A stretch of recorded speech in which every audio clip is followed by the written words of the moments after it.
Good afternoon, good evening, good morning, and welcome to my stream.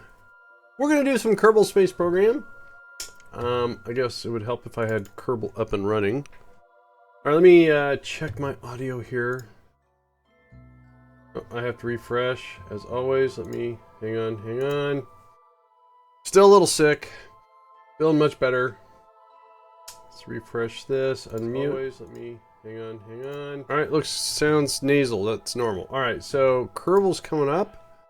Get the game on. Oops, wrong key. Press the wrong key twice. Do that a lot. Okay, I've been running into a lot of, well, not a lot. I've been running into understanding the new unmanned drills. I thought I'd give it another shot at doing some testing. I think I have something on the runway that looks like it works, and I guess we can try sending it to the MUN. I gotta check some other stuff on it. I gotta make sure pro graphics. Uber, how you doing, man? Let me why do I, oh, I know why. There we go. Alright, let's get that going. You know, no, it's not pro. Uber, the Rocket Jockey PR Twitter man. How the heck are you? What was I looking for? Alright, oops.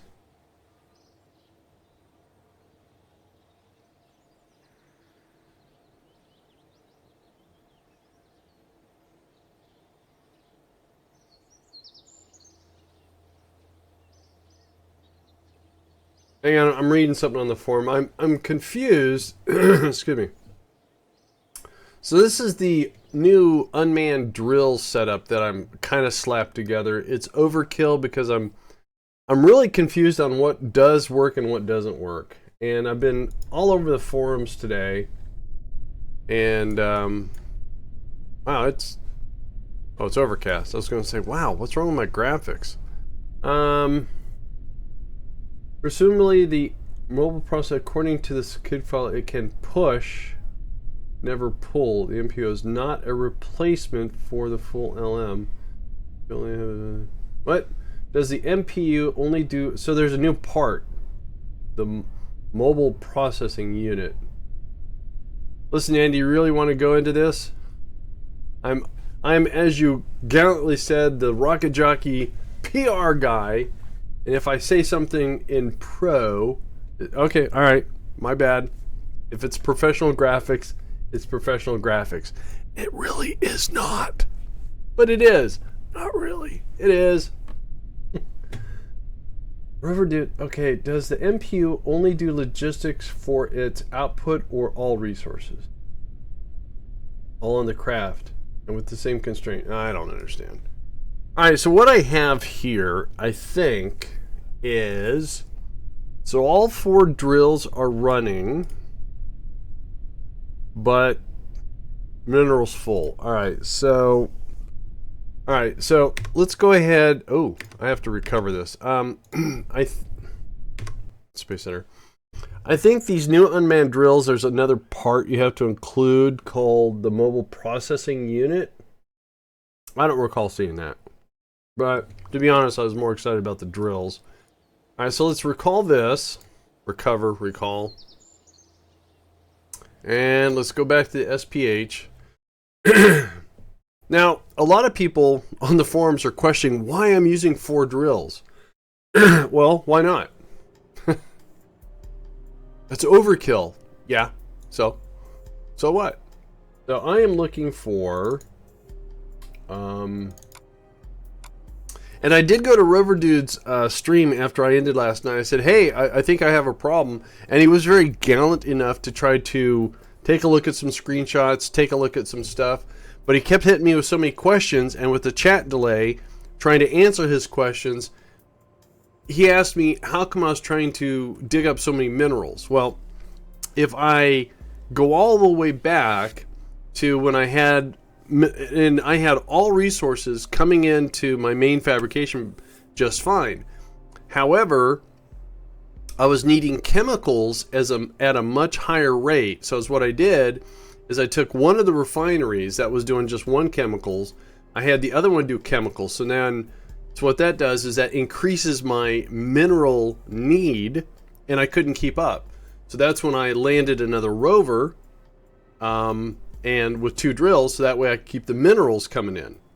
So, and for some reason he couldn't understand that. It says, well, if you got too much of this, you're not refining enough, and if you're refining too much of that, you're not getting enough. I'm going, yeah.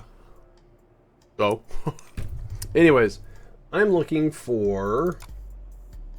See, here my philosophy is, if I can just mine the dickens out of the mun for the stuff that I'm really going to need on Duna, I can send crates of this stuff like machinery, you know, supplies and stuff like that, so I don't have to launch it from Kerbal and cost the big dollars.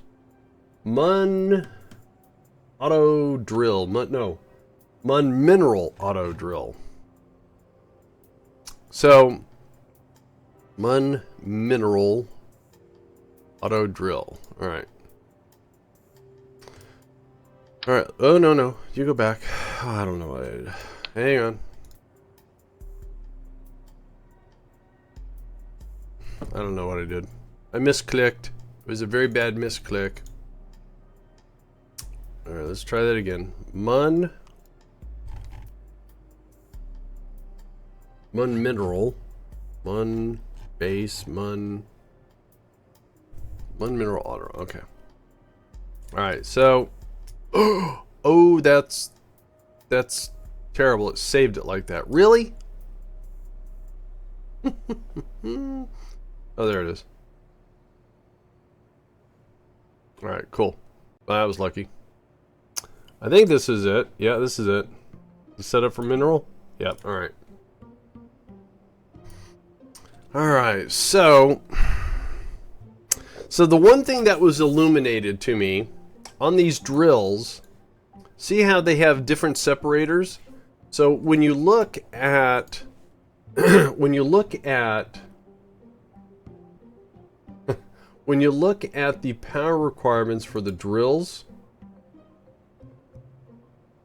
it says right here 40 electrical charge. That is per separator. So each drill actually needs 120 on the electrical. So if I have 4 drills, I need 240. So that means one of these reactors that I'm using, which it... Hey, look, mobile processing units. Sorry for posting tweets of sorts, but yeah, still struggling on my end. Andy, thanks for asking, though. You know, day-to-day, perseverance, you know. I hear you, Uber. Uber, thank you so much for that tweet. Appreciate it. Let me, tweet that. Cool. So if you use all 3 separators for whatever, that's 120. Okay, I need to revisit that. If we go back to power and I'm using this reactor only puts out 230. So 1 reactor is not enough for 2 drills with all 6 separators. However, on this one, it's very nice to have someone out there looking out for us rocket jockeys. I do appreciate it. So here's another reactor, and I even put another reactor. Now, I took some good advice, like I would take bad advice. Well, I would give bad advice. Someone gave me I said, hey, this guy's got surface-mounted reactor. I'm going, how the heck did he do that? And he just clipped it in. So what I do is I have enough coolant for the reactors on the reactors. Then I have additional cooling for the drills. So if we revisit the drill, where's the drills? Drills are down here. The drills require a cooling of 50. Now is that per separator though? I don't think so.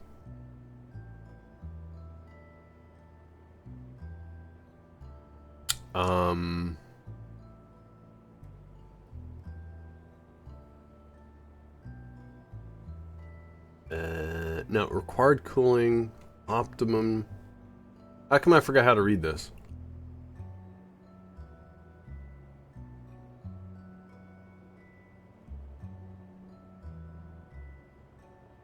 Max cooling. Required cooling 50. Alright, so it needs 50.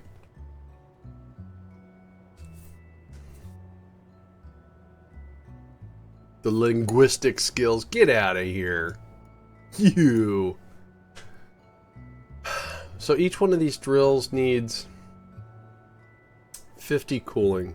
I'm going to suspect that this 50 cooling is per separator. Unless I'm wrong. So each drill needs... Okay, you can go away. Each drill is 150. So a pair of drills is 300. Now this thing right here, the Ranger Thermal,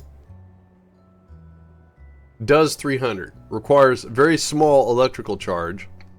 So having two reactors that put out 460 and only using 230 plus 10, 240, we have surplus electrical. And just in case that's not enough, I do have this reactor back here, and it's built-in cooling. So power-wise and cooling-wise, I think I have it covered. Now let's go back and revisit. Where were they? Right here. Mobile processing unit. What the heck is this thing? The MPU allows you to quickly process planetary resources into useful products. Oh. Oh, so it's a portable refinery. Okay, so my question is, with this thing, scavenges nearby. Okay, that's so it has built-in logistics for scavenging.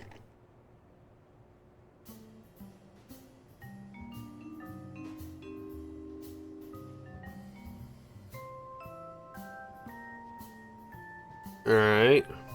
This automated version of the MU500 pulse drill can be used to excavate valuable resources for planetary surfaces. Swappable drill heads and internal separators configuration allow the drill to use specific resources or pull in all resources for later separation. Oh, alright. So, do I need something to push? I don't want to pull, I just want to push.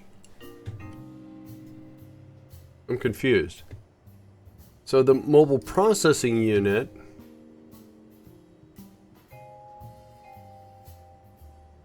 okay, it's got a smelter, so it makes recyclables, makes fertilizer, polymers. So it's like a refinery, but smaller scale.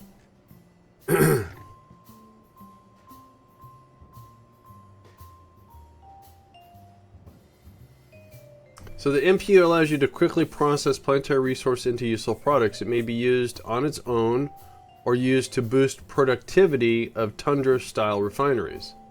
Alright. The MPU also features an advanced automation controls, allows you efficiency, so you don't need a crew. Oh, so refinery without crew, okay. I saw you R&D discussing mining yesterday. I've done stock and RSS, but I'm just getting into mining, and I picked up a few things. So, thanks. Anytime. I'm hoping my misgivings help out people at all. All right. So, I don't understand. So the drills are automated, so that's what the A is. It's an automated version of the other drill and can be used to excavate. Now on the logistics side, so it has logistics, but scavenging. I wonder if that's just like a vanilla thing for, yeah, it's got logistics. Logistic consumer. I don't know. Alright, so I haven't made any changes to this. Now, the bad thing about this, I think this setup, it's definitely overkill. It's 4 drills. I know I can get by with 2 drills, but you know, if you make something for 4 drills and you don't use 2 drills, that's okay too. So let's go put this on the runway and test it.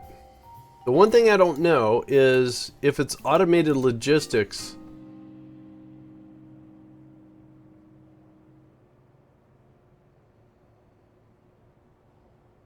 Oops. Alright, that's fine. I was trying to do this. See, I'm baffled on the logistics. This isn't clear.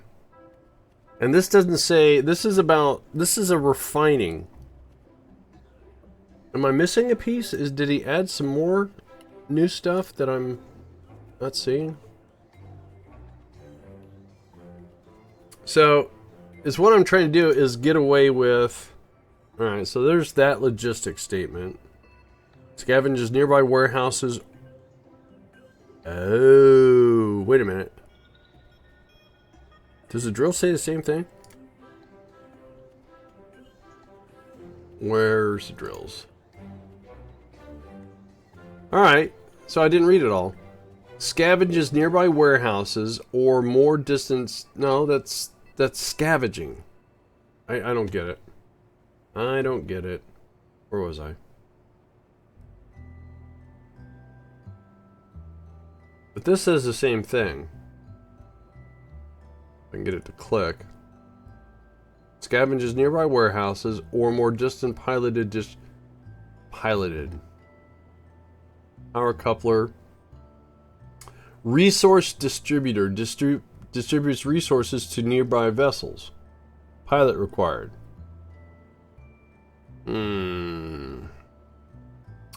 So do I still need a Duno Logistics Center? But I just don't need a pilot?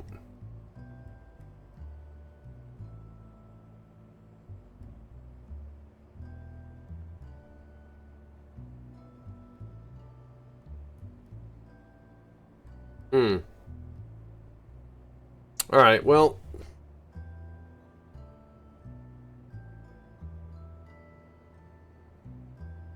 And again, these things... Logistics consumer...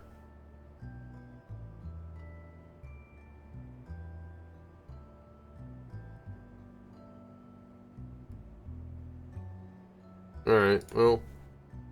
Alright, let's go test this. Let's retract this.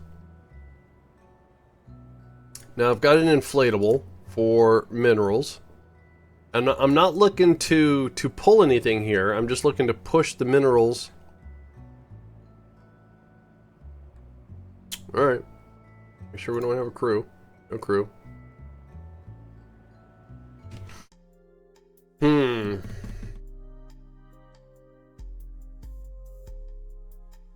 I mean, because what's up there is working now because I have a logistics. Hey, Maru, how you doing? What I have up there were... Oh, we got replies in the forum. Let's see what's going on.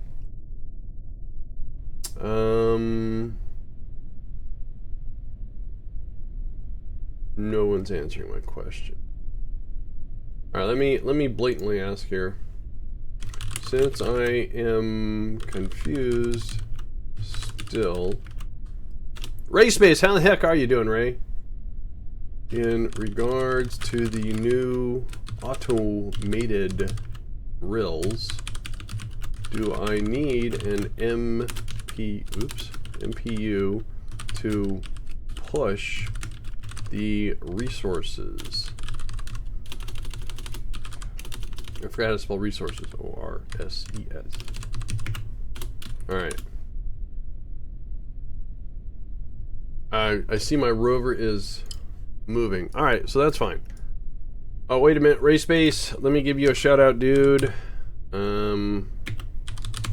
Guys? Ladies and gentlemen, boys and girls, a fellow rocket jockey has entered the stream.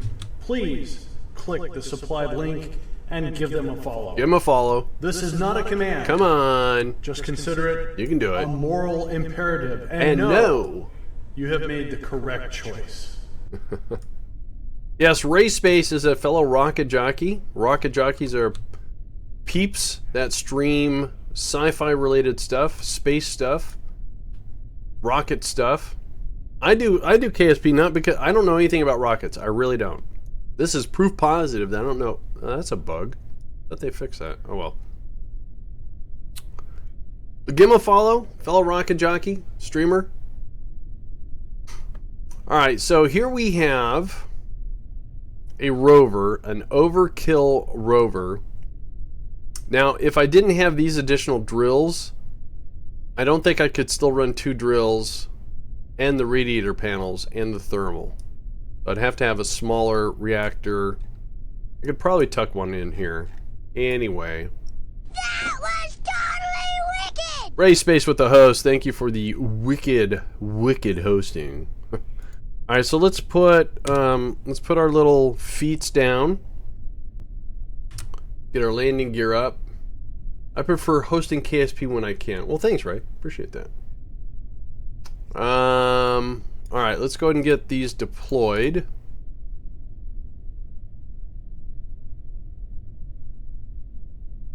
Oops, didn't mean to do that. There we go. No, I don't want... I meant to do that. AutoHost doesn't always do that. Oh, it doesn't? Oh, I didn't know that. I actually don't do auto hosting because I have a feeling that people are kind of on the fence with it still. Okay, we want to deploy this. Okay, so now is what we want to do is, I'm not worried about that. So we're going to go inside here. Here is one reactor. Let's go ahead and pin that. Cooling for it. Let's pin that. So the way this reactor, the reactor needs 200 cooling. Oops. And each one of these do 100, so that's its own cooling. So we're going to crank up that. We're going to turn on the radiators. And what I've noticed with the reactors is, excuse me, until they get something to like really do something, they don't ramp all the way up. Now we're going to need some cooling for the drills, so oops, yeah, okay, that's fine. Let's get that turned on. Pin that. Let's go ahead and pin these forward drills.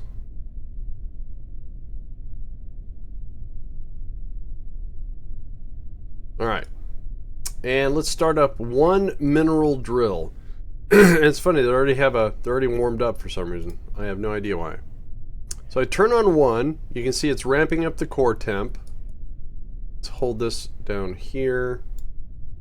We're bringing in some minerals. Okay, so now that it's ramped up, now the reactor, excuse me, the reactor is doing its thing.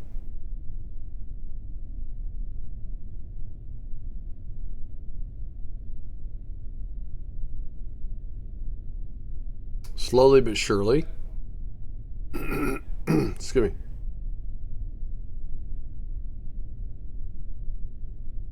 Okay, so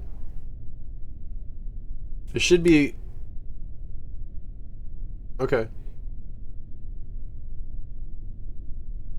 That shouldn't be right. Shouldn't there be a larger load? No, we have to have 2. Well, each reactor puts out 230. And these do 50 each. Oh, so it would be the third one that would peak it. Alright, so anyways, with one drill on, we are mining some resources. We're getting it. It's peaked out on its thermal. Everything looks good. Now we're going to start up the second drill. So we're going to see a load increase because we need more power. That makes sense. So we're at 26, so we should go to 52-ish, maybe 53. Okay, so this cooling is going up. That's good. Those cooling should go up too. Let's go ahead and open this up.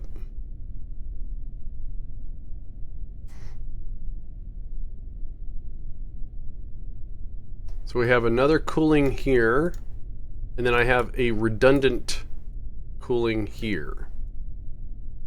So since these generate, each separator requires 50, I'm assuming each one of them requires 50 cooling, so that's 150, 300, and each one of these does 300. So with these both ramped up, I don't know why this isn't hitting more.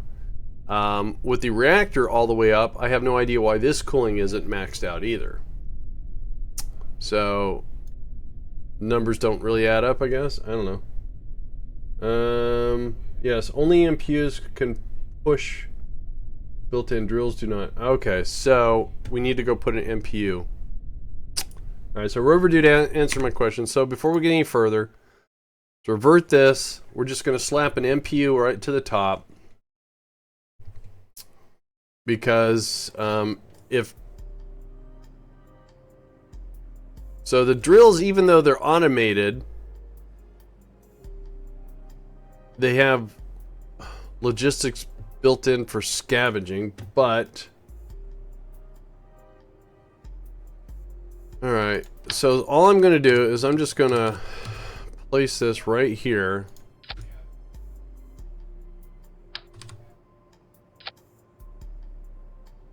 Alright. And what does this need for cooling? It doesn't need any cooling. And I'm confused on what... See, I don't want to... I don't want to convert anything, so I'm confused. Why do I need an MPU to do pushing?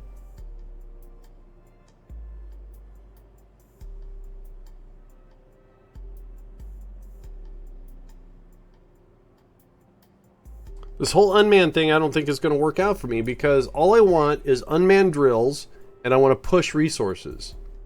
Now, if I just have to take an MPU because of the built-in logistics, okay, maybe I don't have to configure anything. Where's the other?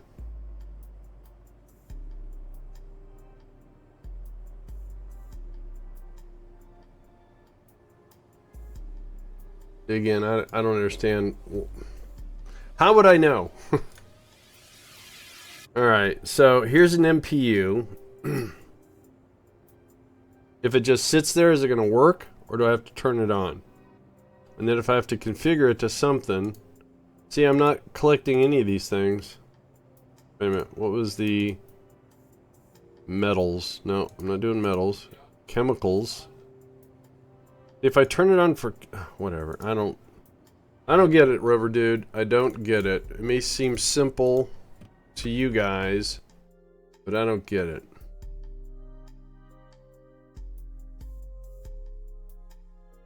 Alright, so now we have an MPU. It didn't require any cooling. The electrical we can take care of with the current configuration. And again, that's just there for functionality. Alright, let's go. I want to take this off the runway. So if I try to land something... Nope, it is complicated. It's, you know, it's cool. I mean, don't get me wrong. I like having to be able to do this. I like the option to do this. Alright, let's just parallel park here somewhat. Yoink. Put that down. We'll get back to where we're now. I don't want to... So, I'm not going to do anything. I'm not going to turn it on. Alright. Let's get everything deployed. If it just needs to be there for the unmanned push ability, fine. Then I probably can... Oh, that is the smallest one. Alright, let's open this up. Now, the way that I've done this... where is it? Should have... Really? What I'm trying to review... I should have some RTGs in here. Because right now there's nothing on for power. But we're maintaining electrical charge. So I think... Where did I put the RTGs? Can I click anywhere? There we go. I believe the RTGs are keeping these... There they are. Alright, so I have two RTGs. As what I did is I put them inside the cargo mirrored, and then since they can surface attach and they have a node on the other end, I was able to attach these two cooling things. So what are you going to do with this drill? Darn good question. If I can get it to work, this will be a concept to replace all of my drills because you don't need Kerbals to drill and push the resources anymore. That means I can get rid of 10 Kerbals, not get rid of. I can transfer 10 Kerbals, and that will also lighten the need for supplies too, because my supplies aren't generating. So as this is set up to replace my mineral drill craft thing, whatever. All right, so anyways, so I found my RTGs. Let's go in here. As what I'm trying to do is make sure I understand the power requirements and the heating requirements of all the separate components. Because I thought I understood it. I was wrong. I will fully admit it. When you read in the editor, it says that each drill needs 50 power. But that's per separator, and each one of these is separator. So power-wise,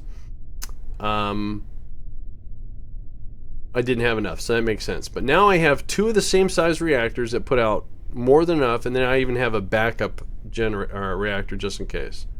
All right. So let's go ahead and fire up the reactor. Get the radiators to keep them cool. And then let's go ahead and pin the drills, the forward drills. And let's pin this. All right. So reactor's on. Can you fire the Kerbal so you don't have... Well, that would be cool, wouldn't it? All right. And this right here is their thermal. We're going to activate this radiator, which is... It's going to be used globally, but it's just my thought is the required cooling for these two drills is covered here. All right, so let's fire up this drill and watch the reactor here.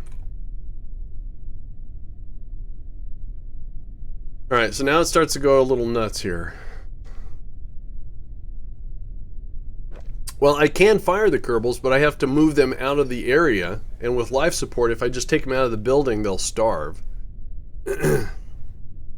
So all I'm doing here is I'm sitting here waiting for this drill to ramp up all the way. And being as it's ramping up, we're getting some minerals.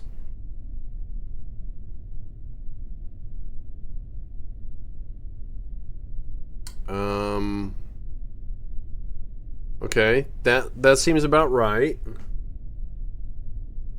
So basically you use 27%. Cool. I mean, that's good.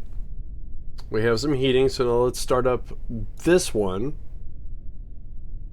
So the load should be 57 times 2. No, 27 times 2. How do you fire Kerbals? Oh, you don't really fire Kerbals, no. You you have to remove them from whatever they're doing. I have a transfer station set up around the MUN, and I have a little transfer pod that I can take it down, load the Kerbal up, bring them back up to the station. That way they're not using supplies or any resources there. So what was it? 27 times 2, what was that? 54, right? So that should go up to 54 on the load percent. Anyone know any mods to recreate the X1 mission? I think the X1 mission, now you say mods as in part mods or an actual contract mission? Alright, so 52. Alright, so that's good. 54, that's close. So the power load matches. Everything's keeping cool. We have 2 drills ramped up. Can you take a lander can, put it on a booster, and say you're fired? No.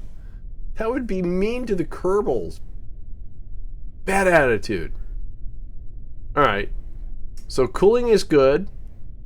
Is it going up a little bit? It's going up a little bit. That's fine. Part mods.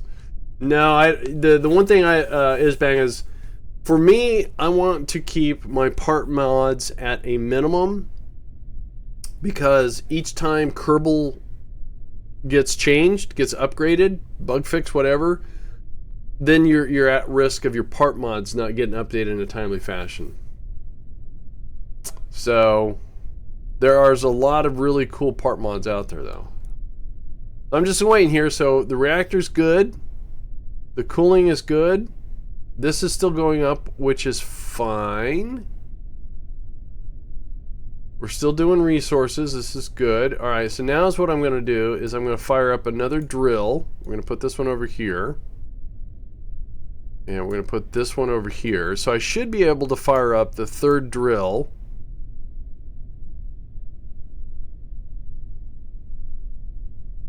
Oh, but then it needs heating or cooling. So we're going to use this for these two. So again, surface attached radiators are not that they cool what's ever connected to them. These do, these stock ones.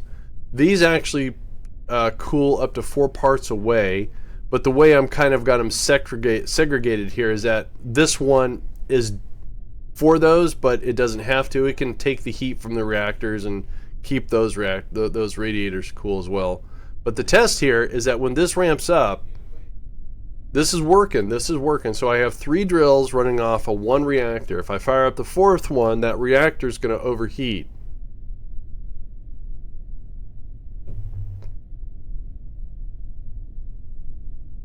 And everything seems to be good. So then is what I'm going to do is let's drag these down here. Now the one thing I don't know yet is the distribution of the resources. Alright, so let's take the second reactor, which is identical to the other one, and grab its panels, its cooling panels here.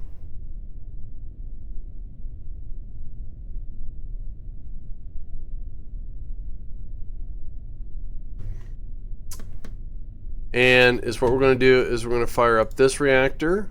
We're going to activate its cooling. So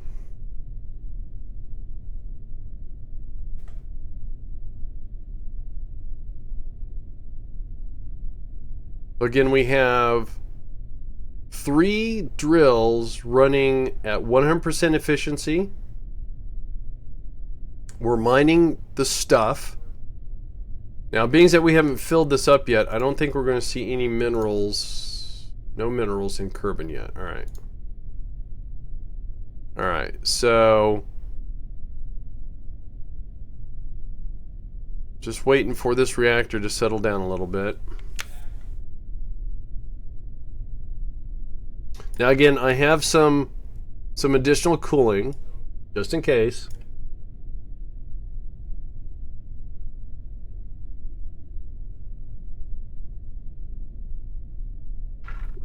Iced tea, by the way. Lipton iced tea. Nothing fancy. Because I'm not fancy.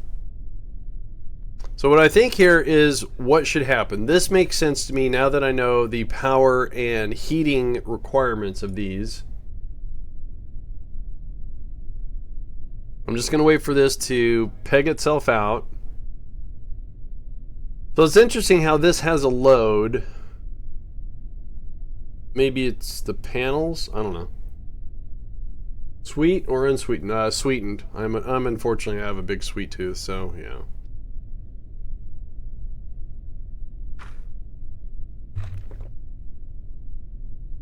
I think we're going to be okay here. All right. Now, if I fire up this other drill, this thermal is what I've dedicated for these 2 rear drills, and this one is for those 2. So this is for these, this is for those.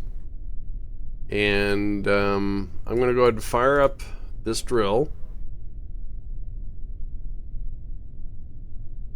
Don't like the Lipton iced tea though.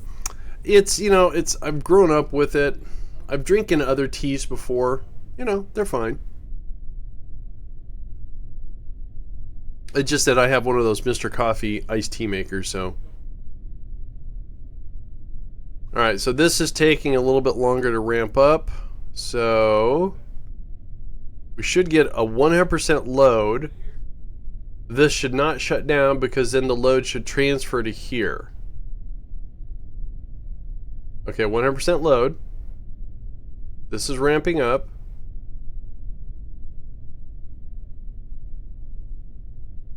Looking good. Heating is okay. Or cooling, sorry. Cooling is fine. Okay, so we have a 100% load on one reactor, and we have, we'll say 6% on the second reactor. And they're all doing their thing. So, it's better than the canned stuff? Oh, yeah, right out of the, yeah. So, it appears to me, chat, this works. I have 4 drills. I can get rid of this reactor because this one has only, I don't know what I can put here. I could probably put, well, I guess is what I would like to lose this, but again, I don't know. So everyone's at 100% across the board. The only thing I need to test is this. And what I mean by this is, see, I don't see minerals showing up, but this needs to, let's do an F5 right here. Excuse me. And let's accelerate time and watch the minerals down here. If this MPU does the push, we should see this bounce up and down. Oh, okay, it does. Holy shnikey, it works. All right, so let's kill that. So now we have minerals at Kerbin. Okay, so that's the smallest we have. Everything's to be fine, temperature-wise. Do you build this? Yes. So I have 2 careers. I have the historical one. So we did STS-5. We launched a couple satellites, put those into orbit yesterday. And this whole colonization is my career. It's not part of the historical career. But what I want to do is I want to, watching the movie The Martian and the TV series Mars, having, you know, humans on Mars, I said, I want to do that in KSP. But I want to do it, I just don't want to put stuff there and go, look, I've colonized. I actually want to have the constraints of life support.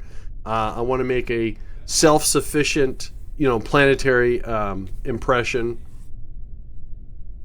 So I still see the cooling coming up, or the heating. So I wonder if that will be a problem. Shouldn't. Maybe they're just, but what I see here is I have no drill shutting down, no reactor shutting down. So all we have to do is incorporate this into this. But yes, this here, since it's unmanned and automated, can start replacing the ones on the MUN. And then once I get it all refined and fine-tuned, then is what we can do is we can start sending these ahead to Duna, wherever the resources are, and start digging up the resources and pushing them into warehouse. So when the Kerbals arrive, they'll have resources there to start manipulating and building their base. I don't know. This seems to work. I'm not really worried about the temperature because, nope, not really. All right, so let's leave this out here. Let's go to the Space Center and see how we can redesign this. We don't need that 3rd reactor for power-wise.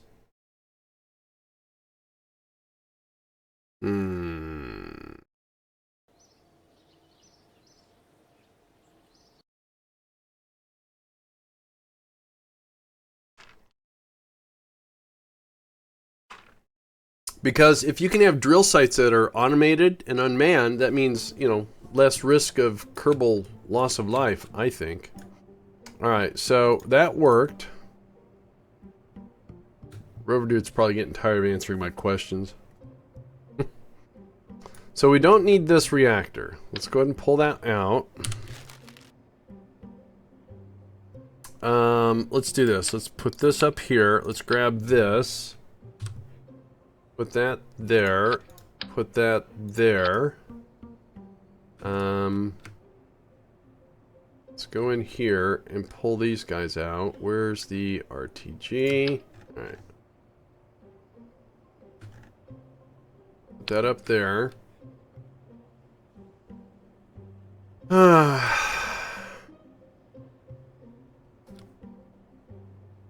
can't tell which... There's no printing here, so I'm assuming this is actually... But this has got print on it, so... And that's going that way. Alright, so...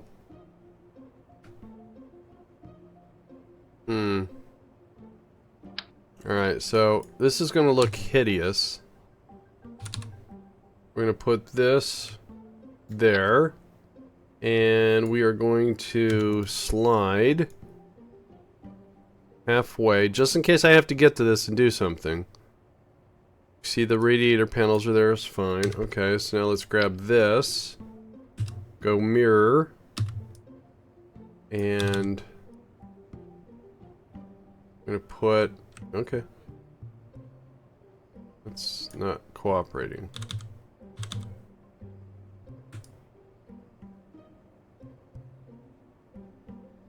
Can't tell if it's attaching correctly. I do not want to attach it to that. That's what I want. Oops. Alright. Oh.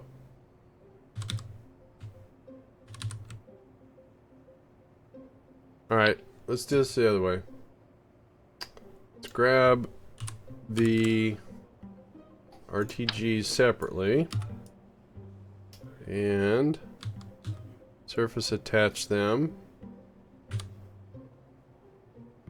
Alright, so we should have two RTGs.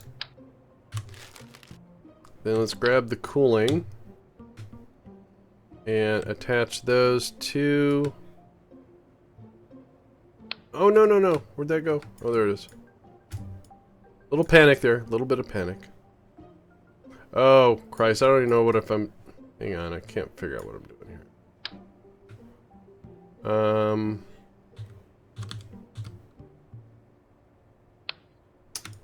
It's twice. Twice I did that.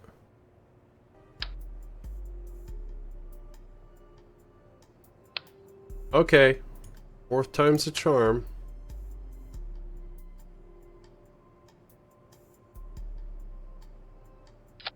There we go. And then it didn't do mirror. Why?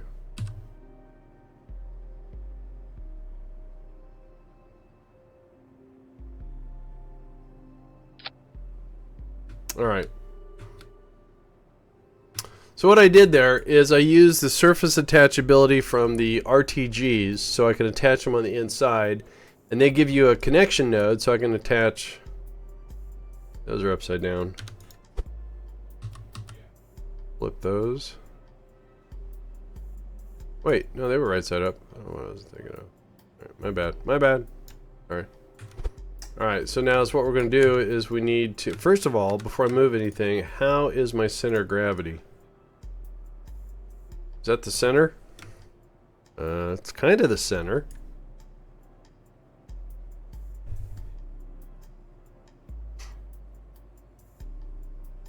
So is this the center or is that the center? Seems like the center of my gravity. Alright, so...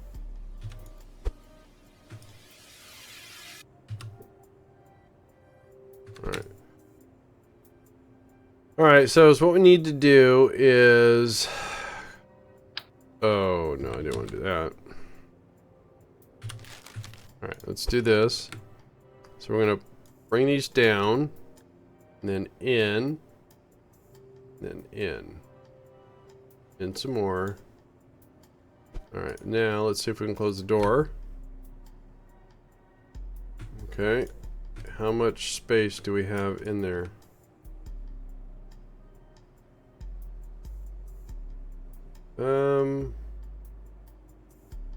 That looks good.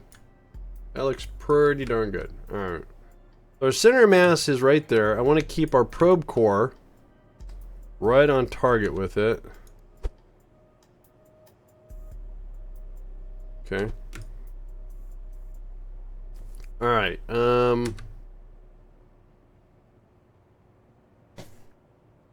So now we still have the 2 reactors. We have all the same cooling. We now have the mobile processing unit, so we can... We're not going to turn it on. We're just going to use its ability to do the push. Oh, it's got some machinery. We don't need the machinery. What would that do to center mass? Really? Nothing? Oh, a little bit. Alright. Alright.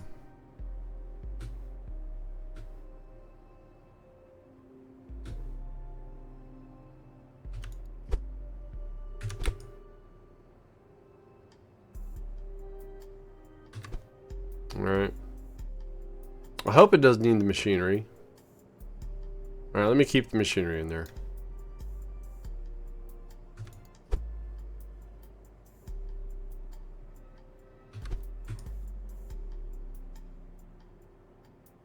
Alright, so we've tested this on the runway.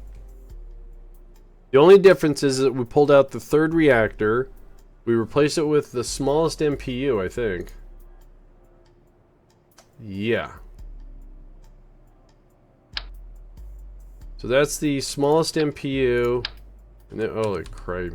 Alright. And he did, Rover did add another reactor. So...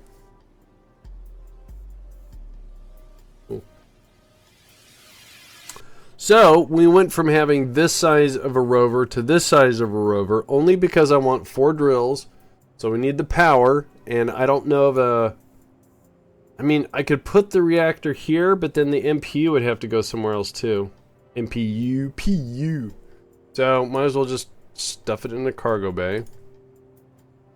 We're hauling around supplies, even though I don't need it, but I'm using it to keep... If you notice that if I... Oops. If I move the supplies back and forth, you can see how the center mass... I actually, truthfully, I think my center mass is right here where that seam is.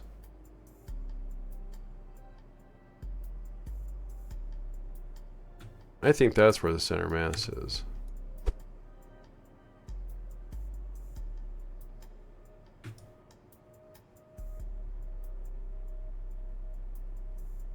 Alright. So now is what we want to do is get this to the MUN and see if it'll work on the MUN. It worked here, but it doesn't seem... I wonder if it's going to work on the MUN. Should we test out again, or time for a rocket launch?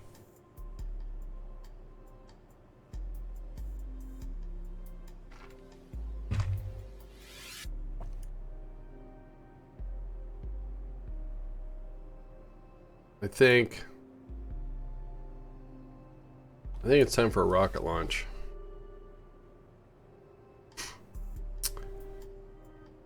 Alright. Sure hope this works. Alright, so, and I sure hope my center mass is right. Yeah, we're gonna find out. Okay, so what we need is, the way I do it, is I put this inside of a rocket, and we need to do a decoupler, and then I'm gonna do 3, how much does this weigh? Weighs 25 tons, alright. So I'm gonna put 3 reaction wheels, and fuel-wise, I used to use the small one, I'm gonna use the bigger one. Now, let's use the small one. Okay, let's go ahead and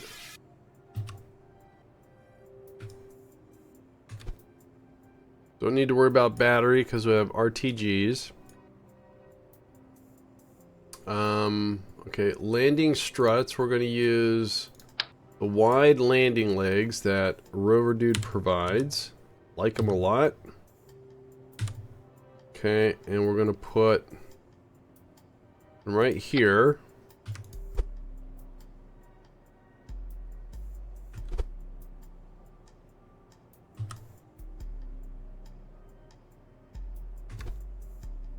Okay, let's go and extend.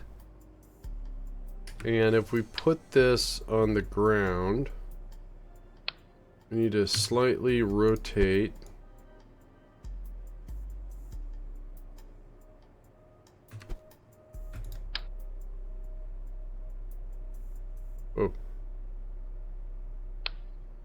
That'll work. Alright, so let's go ahead and retract that. So we have our landing struts. To help try to pinpoint the landing, I use the RCS, the verniers.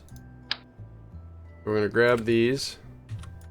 And I'm going to press the wrong key. There we go. I'm going to try to center this. And then I'm going to put another one. And then another one. Something like that, maybe.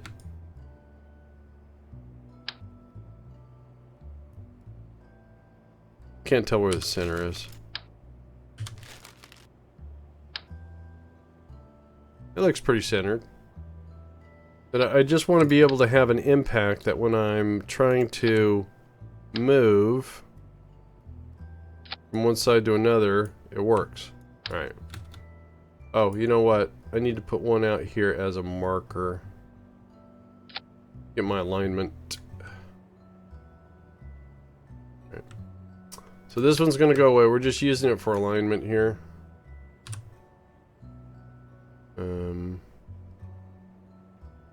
Guess right there.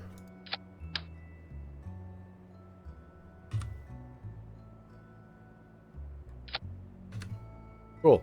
Alright, so let's get rid of this.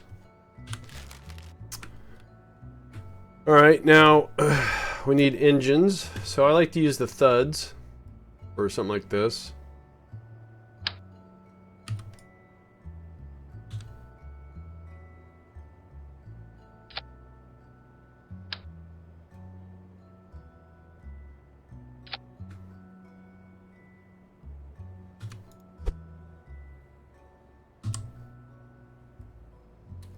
Just gonna let the engines get right to the edge of the fuel tank. Oh, so what I forgot to do was the gimbaling. Gimbal down to 25%, I think is what I use. No, I'm gonna go down to 20.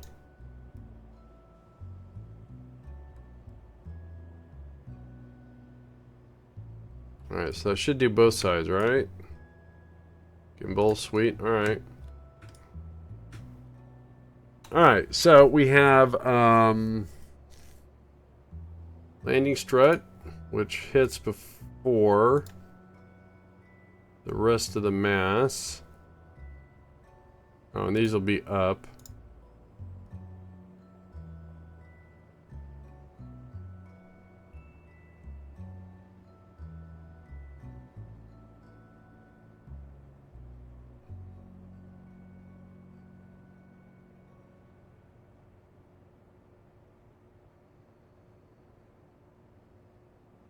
See that Kerbal running at me? Where the heck was he going? He was in a hurry. Probably lunch break. Lunch! Alright.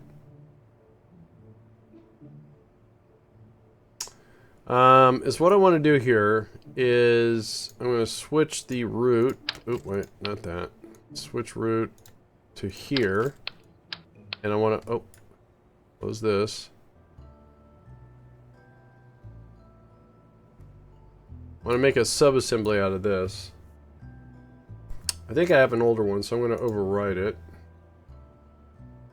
Yeah. Let's grab this. Overwrite that. Excellent. Alright. Yep. Alright, so then we return route back to there. And then I can grab this. Put that there. So our center mass is almost in the same spot. Alright, whatever. Okay, so let's put that up there. Let's put these down here, these down here, and we have a grand total of 1700 delta V for the lander to land on the Mun. Alright. Alright, let's launch this to the Mun and see if it's going to work up there. So this is the Mun Mineral Auto Drill. Save. Oh, yeah.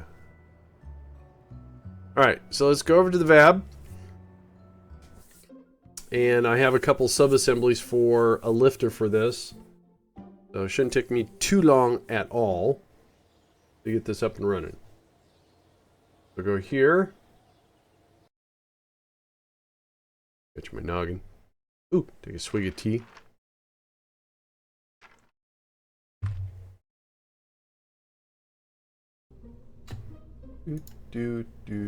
Alright, so let's open up our craft file. And SPH, and it's called Mun Mineral Auto Drill. Mun Mineral Auto Drill. That's what we want. There it is. And then we're going to take it up here. Now, under sub-assemblies, I should have something that says Mun Drill Upper and Lower, or something like that. Mun Drill Upper and Lower, I was right. So, this is all ready to be attached. And we'll take that up there. And then, so I don't forget, we'll reassign root to the guidance chip. Then we do the lower. Now this was actually made for a much heavier rover. We're going to delete the fairing. We're going to get this not okay. Do that right there. Alright, and I don't think we need all of this fuel. Let's go do the fairing. So let's save this. Build the fairing. Oh, wait. Auto strut to heaviest. Auto strut. I forgot to do that.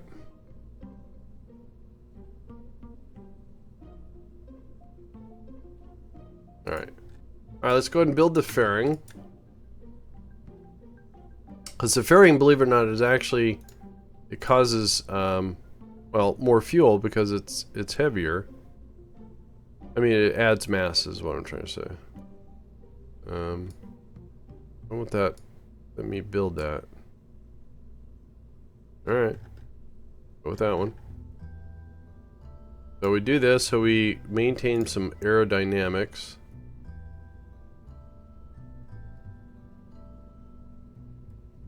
Alright, that costs money and it adds mass to the rocket. Alright, so again, I don't think I need 4 of these, so we're just going to detach this one. Let's put on 3 and see what happens. Make sure I get this all lined up. Can't tell what I'm doing. Alright. Now I can. That's 2, and then 3. So if we do 3,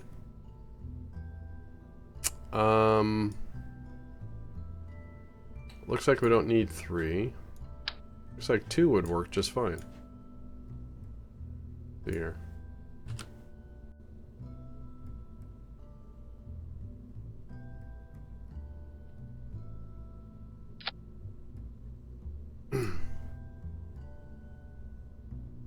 Alright, so fuel lines are there.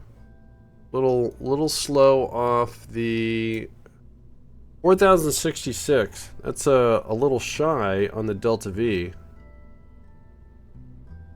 Because I think we need 5150 to land on the moon. Unless something's not jiving here. Let's see here. Oh, well, let's go out of Atmo. Kerbin. So it's not seeing the okay. Alright, so 1700 to get from Kerbin's atmosphere to the moon. That's doable. So let's set this for atmospheric.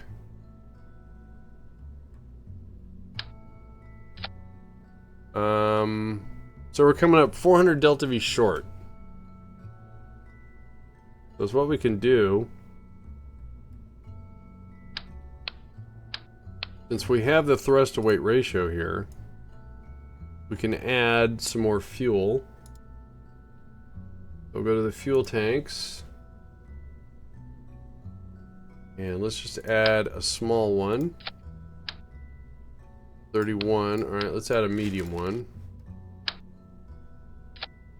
32. Alright, that's better. That's better.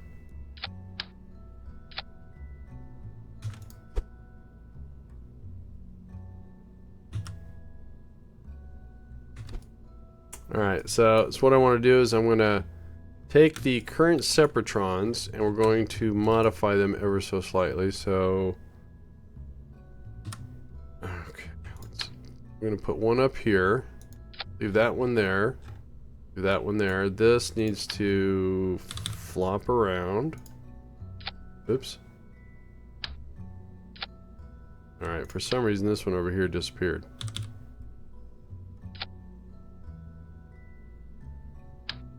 Oh, that's weird.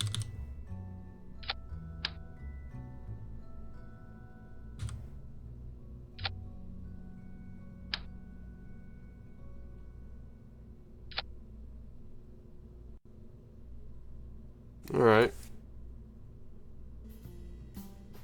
So that's just to help to make sure that the massive boosters push away. So 145 off the launch pad, that's fine. Again, we're coming up a little bit short. We actually might still circularize just because how things work out. Alright, let's save that. Make sure we got no Kerbals. I knew it. Someone had the key and they snuck aboard. Alright, let's go ahead and put this on the launch pad.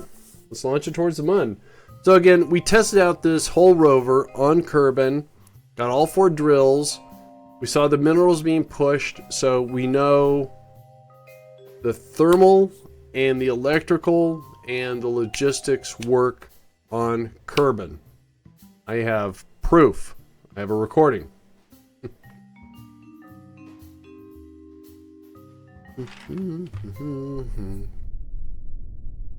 Alright, cool. Hey, daytime lunch. Cool. That's a little crooked on launchpad. Oh well. I'll fix that next time. Alright, let's get this out of here.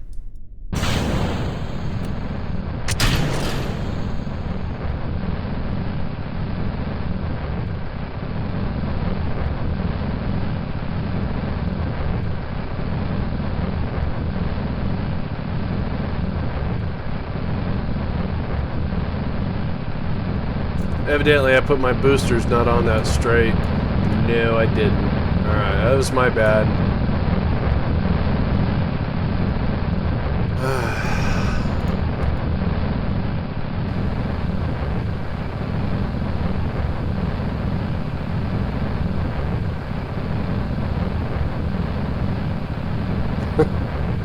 It's just gonna look weird until we get rid of the boosters here in about 1 minute.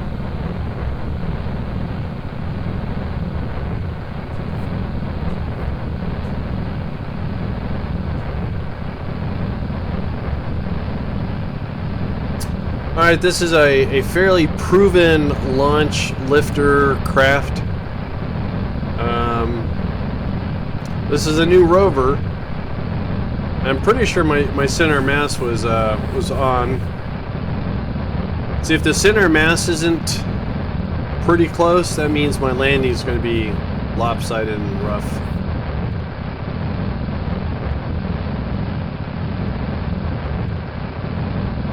Alright, everything's looking good.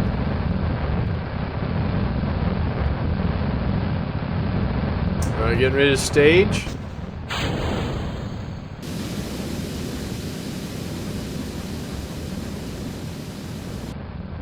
Alright, and that's probably going to land in the parking lot. So if you have a car parked in the parking lot, it may get demolished.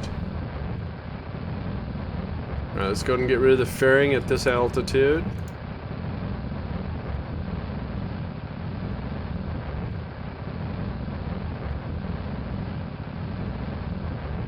So we're supposed to borrow about 200 delta V from this stage.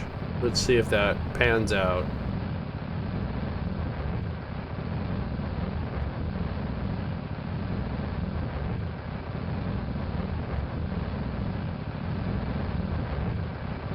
Alright, coming up on 90 kilometers on our altitude here. Okay. Yay.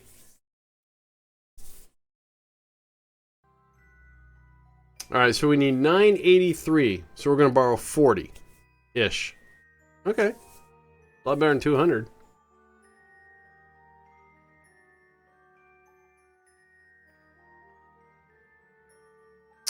Well, while we're up here, and I forgot to do it, let's go ahead and extend our stabilizers.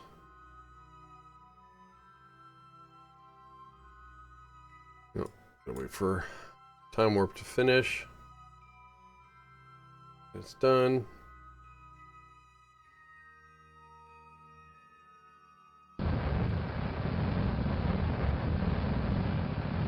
Hey there, Hippo. How you doing?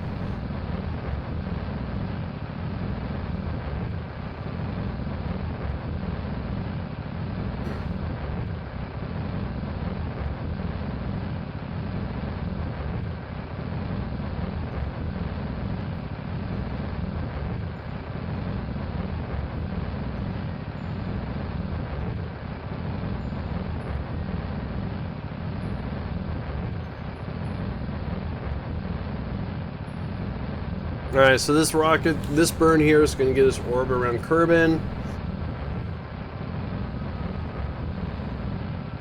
I'm going to have to borrow a little bit from the next stage, but that'll be fine. It'll be fine.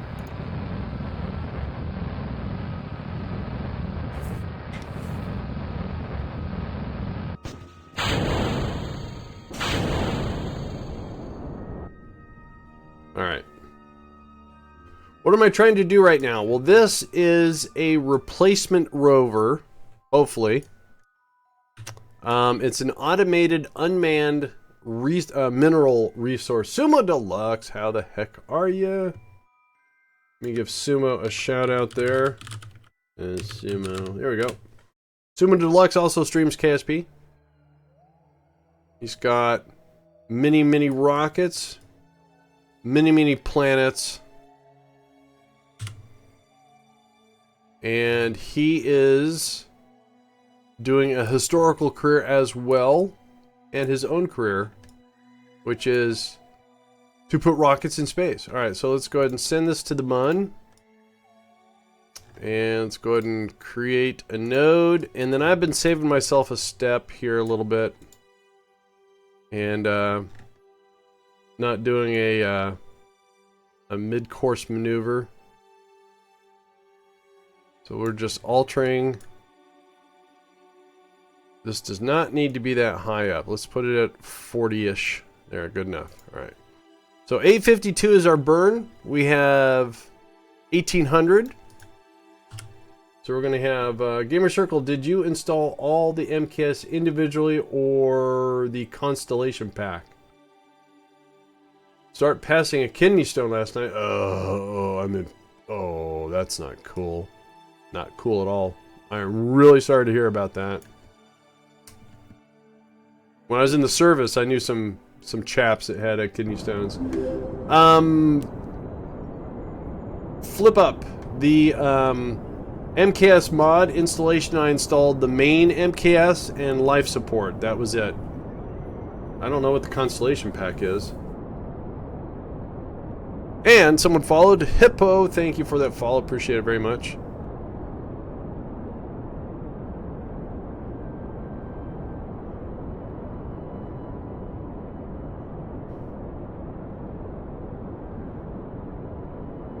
Yeah, how I installed it is I just went, I think if I just type in Kerbal Space Program, and then, what is it, Umbra Space Industries, and you go here, and there's MKS right here, and you go latest release, there it is, latest release, download.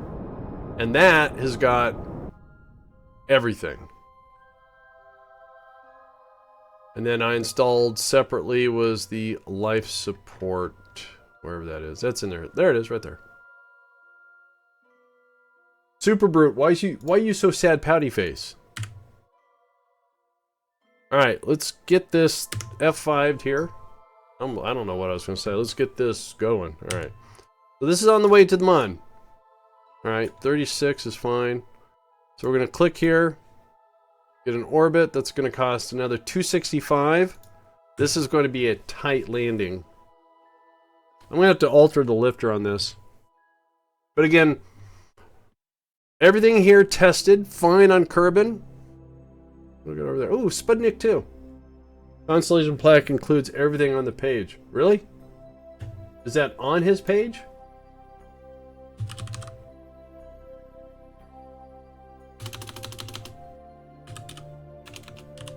That's a lot of parts, by the way.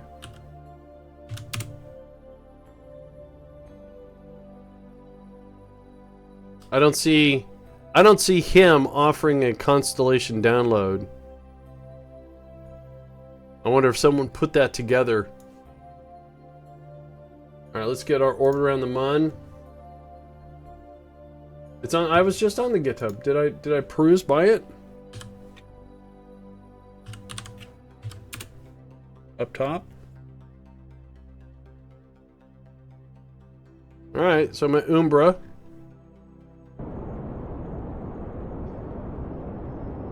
Not seeing it. It's in the fine print. The fine print.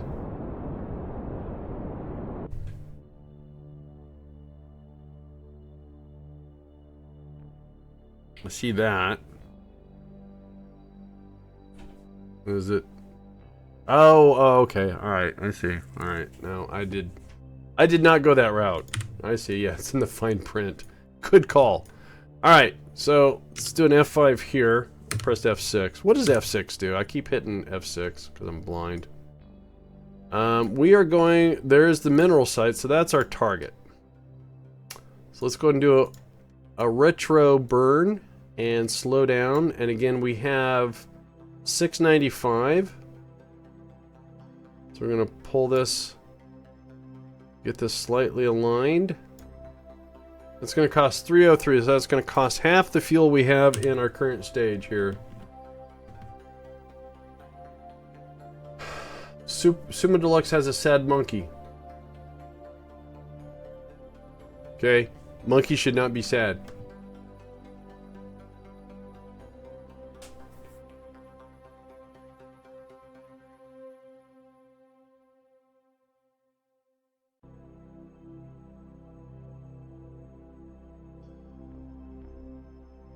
Alright, that's where I want to land. That's where I want to land. Ditch the nose cone. I'm not going to gain that much Delta V from ditching a nose cone.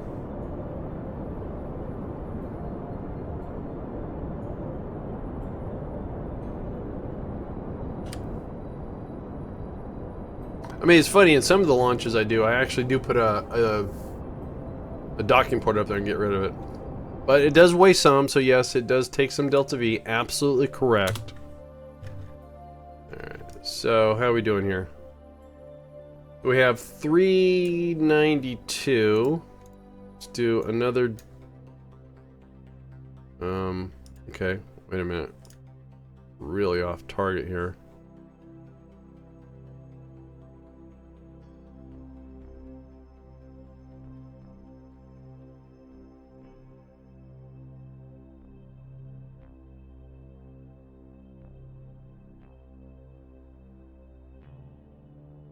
That's gonna cost 134. Jeb, how you doing? I don't know if well, I tested on Kerbin. We're gonna see if it works on the Mun.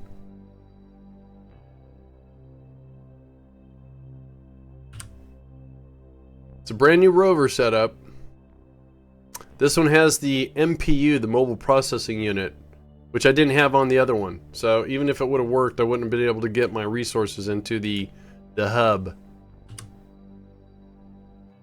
Oh, let me give Jeb a shout out too.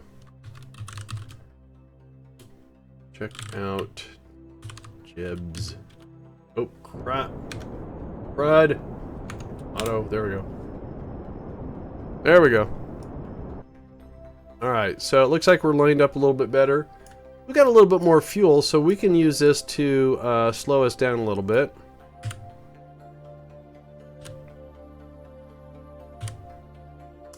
Do an F5. Alright, so we're gonna probably have to turn a little bit. So let's get about down to here. Let's do a little of that. Let's do a lot of that. Whoa, whoa, whoa, whoa. It's old man fingers, not knowing how to work a mouse. So once again, let's get that.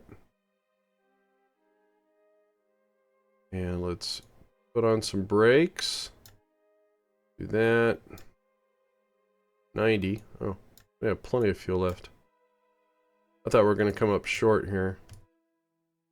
Alright, so cool. 132. So we're going to ditch our stage after this. You're welcome, Jeb. Not a problem. Jeb streams KSP. He does German and English. He thinks his English is terrible. My English is horrible. I make up words.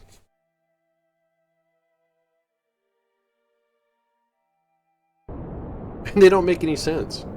Now, it'd be cool if they made sense. Alright, so I'm going to ignore chat just for a second here so I can get this all figured out here. Alright, so let's kill that. SAS on. Let's point that way. Let's do an F5. Why is the rocket not... Oh, it is. Okay, then we're going to actually switch our control point to here. Staging looks good. We're still 18,000 up, so let's get rid of the stuff we don't need. Let's make sure this is balanced and that's strutted correctly. Stage our engines. Okay, we're 17,000 up. We have 1,900 on our lander. Let's see how this lander is going to work.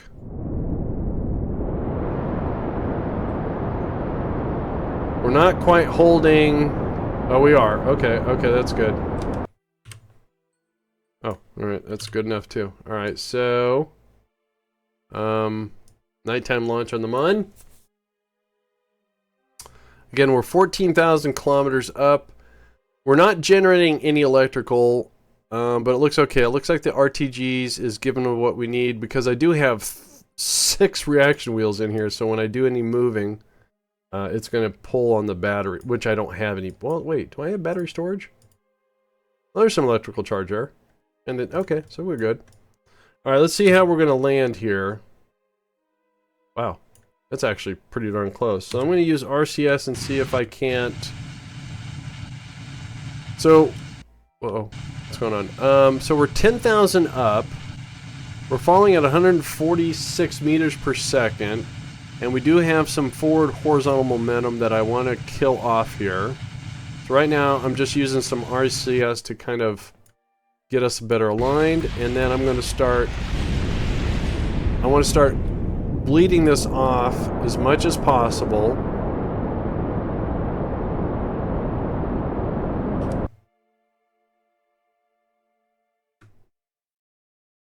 Oh, okay. Okay, rendering range. Come on. Jeez. So scary.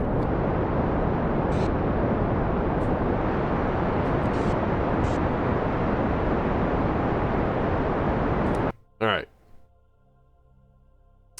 So it's okay if we don't land really close to the target.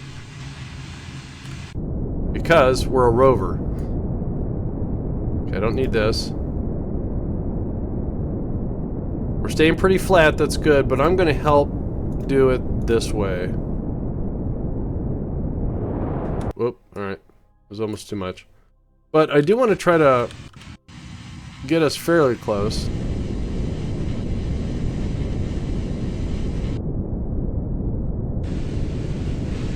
Whoop, wrong way. Oh, my bad.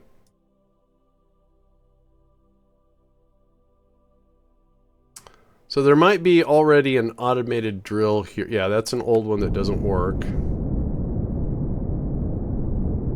So, it's keeping pretty level. I like this, that way I don't have to... Okay, I keep forgetting what I'm doing here. So let's see here.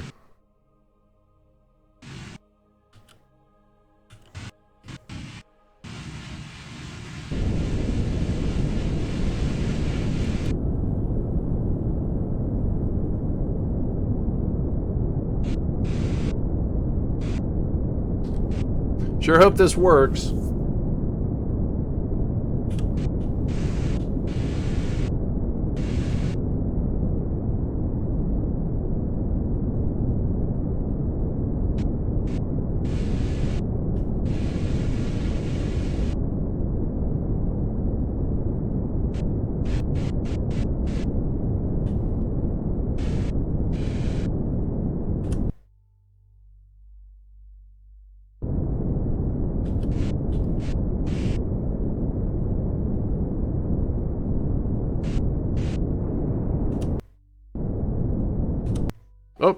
Touchdown. Let's turn that off. Turn that off. Look at that. 200 meters from the target. Sweet. All right. Still had a lot of fuel left over. Cool. All right. Good lander. Good lander.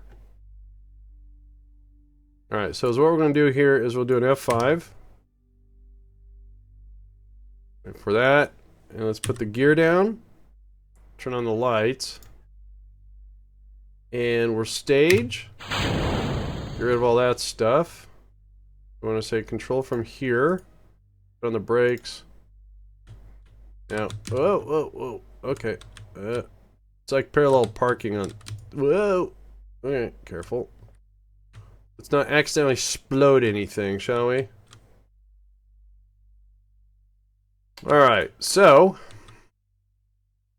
I added another light. So, what I want to do is let's actually park this. And let's go over and get rid of this. Wow. Why is all that stuff overheating? Alright, so let's say rename the debris.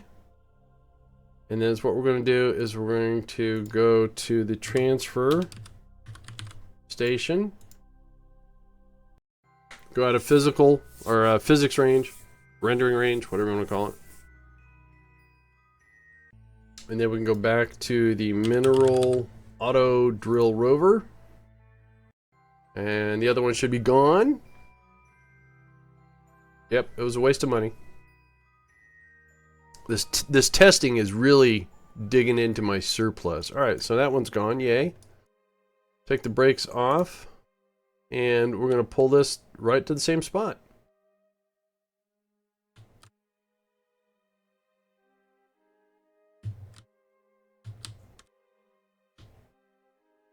So this is a really early version of the drill. This is a manned one over there, and it's before I learned how to do the life support a little bit better. So let's put the brakes on. How are we doing here on minerals? Minerals is 10.9. Sweet. All right, so let's go ahead, lower our landing struts. Pull up the gear. Let's deploy our drills.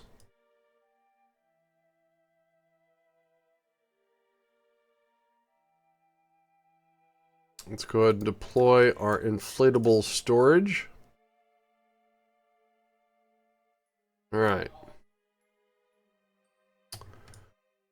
Okay, let's go ahead and open this. And let's do an F5. So, got here in one piece. Excellent. So now we're going to come in here and... Where's the reactor at? Oh, right here. Okay, reactor.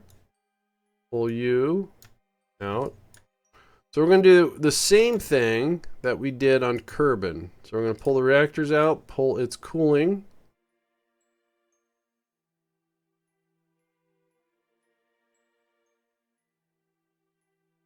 We don't need that.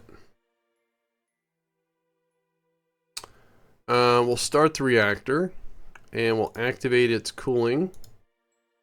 So again, this reactor needs 200 kilowatts of cooling. Each one of these supplies 100. So the surface attached, and these are stocked, by the way. That's the cooling. All right. These are the 4 drills because it's at the front, forward.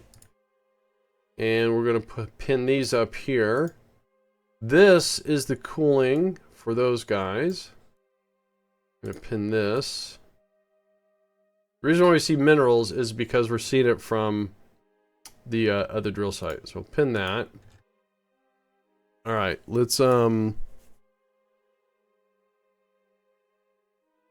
ahead and activate this radiator, which we see no jump over here.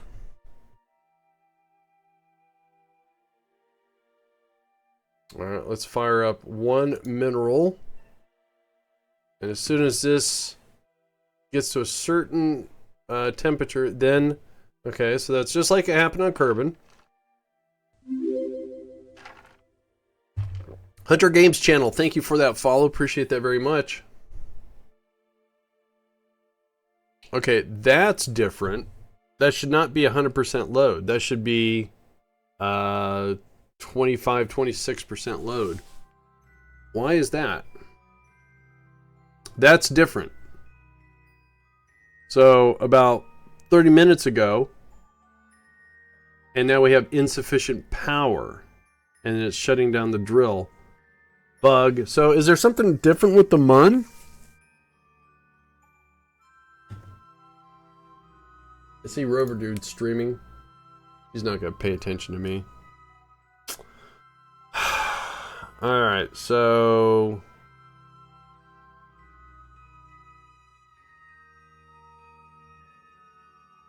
So, is what we can do is fire up the other reactor. Let's get its cooling.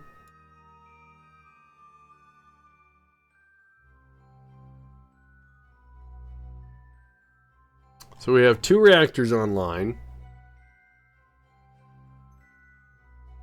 We have... Oh, activate their cooling. There we go. And we only have... We don't have any drills running. I was able to get 3 drills on 1 reactor. And on the MUN, I can't get 1 reactor to run.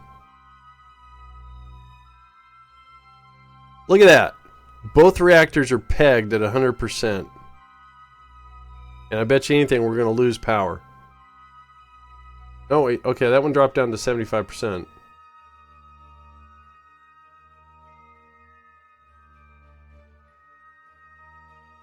Okay, so I see a problem. I don't know how to explain this to the forums. I did a lengthy blow by blow, but maybe I can note the time at 1:36, 1 hour 36 minutes into my stream. Do a notepad. 1 hour 36 minutes. MUN heating, cooling, power, drill problem. Alright. Because I'll go ahead and post this up on YouTube. We're going to do some stuff today. Not what I wanted to do, because evidently this cannot quite yet replace this. This tested fine on Kerbal. And the problem is the moment I fire up a second drill,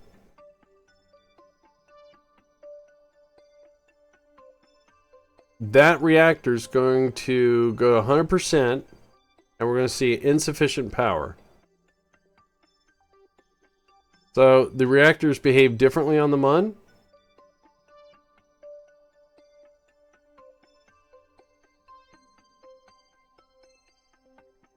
Yeah, there goes all the electrical charge.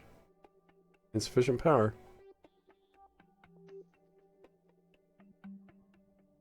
So...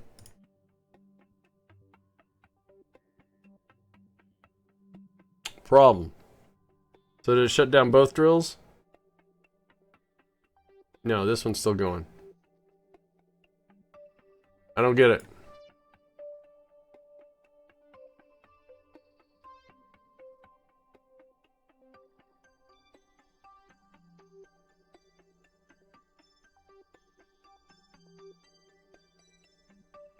I do not get it. This exact same drill on the Kerbal worked. On the MUN, I can only get 1 drill to work.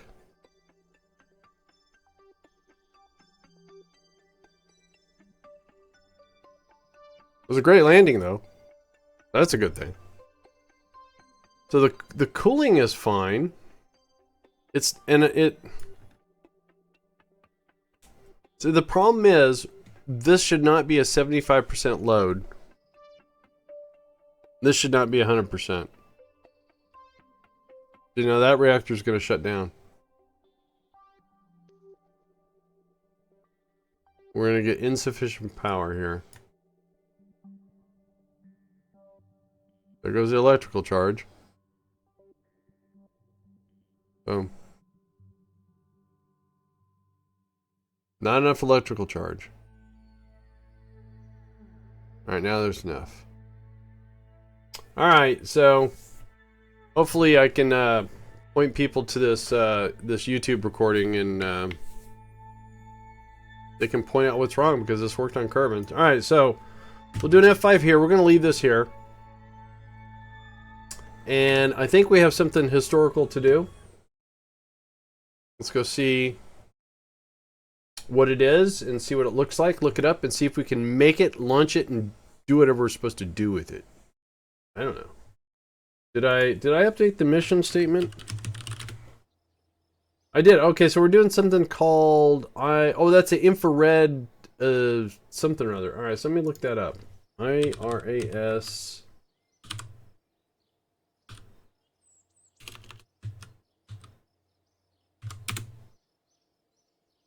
There it is. Oh, it's it looks like a Hubble almost. It looks like a little baby Hubble. It looks like a almost looks like a Soyuz, but I'm way wrong. All right, so this was launched in 1983. All right, so we're making some time. Launched in 1983. Its mission lasted 10 months. The telescope was a joint project between the United States and the Netherlands and the United Kingdom. Oh wait, I think I have maybe something that'll work. All right, so let me try to find a better picture of this. All right, that's fine. All right, oh, that's actually kind of small. Where's a bigger one? Ooh, that's what it really. Oh, so weird. So, oh, that's a reflection. Oh, I get it. Okay, so those are solar panels. Is that what it really looked like? No, that's something else. So, looks like I'm trying to find a bigger image. Oh, there it is. It's a good picture too. So it's got solar panels on the top though. Can't find a big pic. We'll use this one. Oh. Okay, my bad. Fine.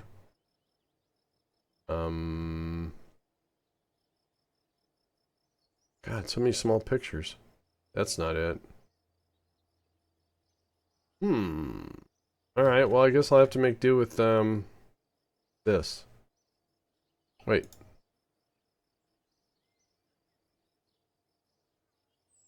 Doomsday? I don't want to hear about that. It's bad.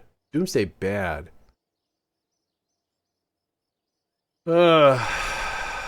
So I guess the best image I have is this one. Alright. Let's grab this and let me go ahead and put that over here so we can use it as a reference. Oops, okay. Come in over here, please. Thank you. There we go. And it's still kind of small, isn't it? Oh well. Alright, let me copy this, pull this over here. And get rid of that. Alright, let's go make this thing. An angled lensy thing. How do I do that? You know, there's actually, because of Asteroid Day now being part of stock, there's actually a camera. I wonder if I can build something around the camera. That's under science, I think. Science. Maybe? Alright, so let's grab let's grab this fuel tank just because I don't know how big the camera is. I've never used the camera before. Okay, it's not that big, and it mounts like that. Alright, let's make it root. Let's get rid of this. And, so for cylindrical, if I use fuselage, I could use fuselage, or I can just use, that's too small, so we can go with this. Yeah? Okay, that's weird. Oh, that is so bizarre.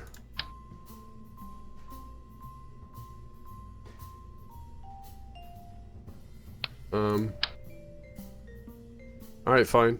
Fine, fine. No, no, don't. Stop. Stop. Don't save. Don't save. No, I don't want to do that either. I want to do that. Don't save. Jeez, what a pain in the keister that was. Alright, science. Alright. So, if we do something like... Whoa.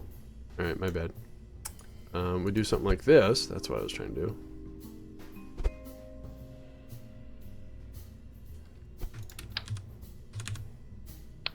Alright, so we got our camera lensy thingy. Sorta.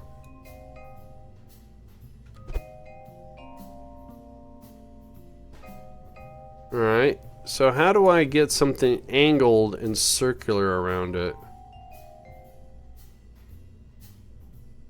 And again, the fuselage piece is too small.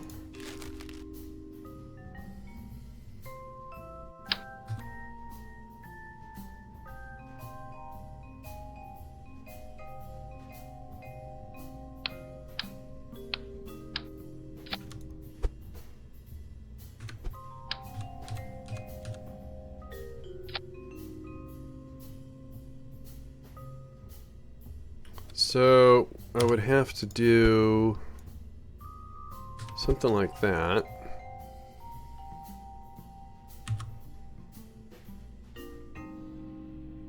That's pretty close. And what we can do is turn the angle snap back on and rotate this back like that.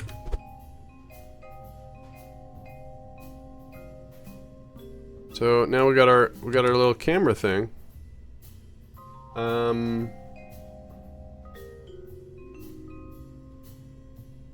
don't know.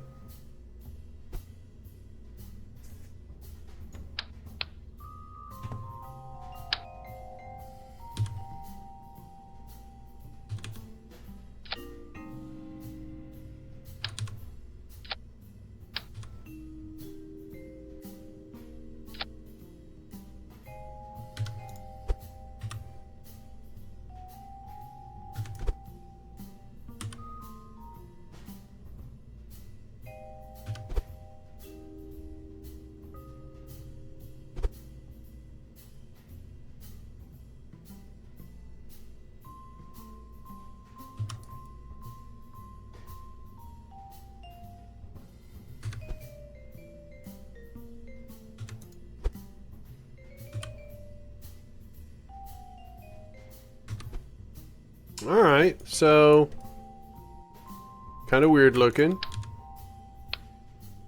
Alright, so well, the one thing is it's going to be an operational camera. Alright, so I think is what we need to do here is probably don't need all this fuel. Nope. And just what we're going to do is fuel, engine. Okay, we need a reaction wheel. Oh, we need a probe core too. Shnikey. Alright, we'll just alright, wait a minute.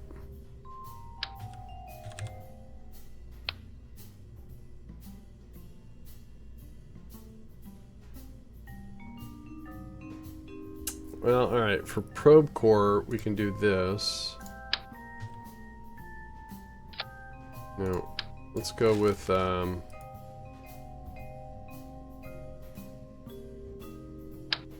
this. Really? Fine, whatever. Alright, let's go reaction wheel. Battery. Who's that? Astro Padawan. Paywan, thank you for that follow. I appreciate it very much. So what I'm trying to do is make this actually kind of sustainable. I'll put that last. Alright, so we need a battery. It doesn't have to be a huge battery. Because we're going to cover this with solar panels to make it look shiny like that. So we'll just grab this battery. That's our probe core. And for an engine, to keep it low profile, I think we'll do the old 909. There it is.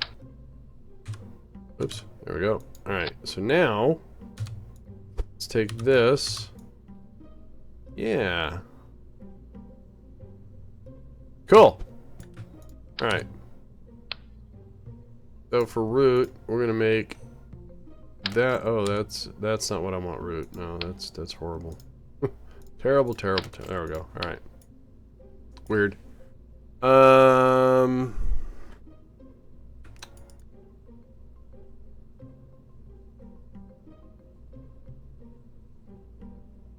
Alright, now that I think about it, doing the probe core like that might be okay. I just have to get in and say control from here. Or can I wait, no, go back. I go select root and stick that and go.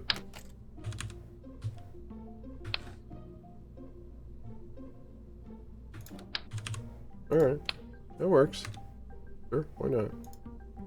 No, stupid. Alright. Alright, so now, the shiny part-ish, if we go to electrical and we go this, and we're going to do this. Now, again, I want to stress, it's hard to make round with straight. It really is. But we do what we can with what we have.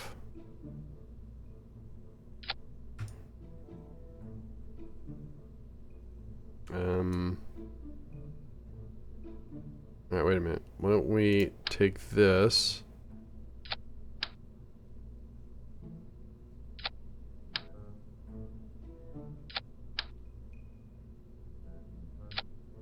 Alright. So, okay. Then we're gonna try to do like so. Okay, why doesn't... Oh, I know why. Alright, so we'll fix that later. Alright, we'll do this. So yeah, a lot of parts, I get it. And it doesn't have solar panels, but this is like the only way you can make something look kind of shiny-ish.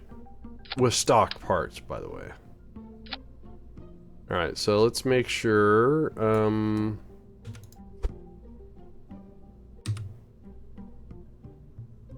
get all the lines lined up. Now, on this row, to make it all look the same, we can just push it in till it looks like that.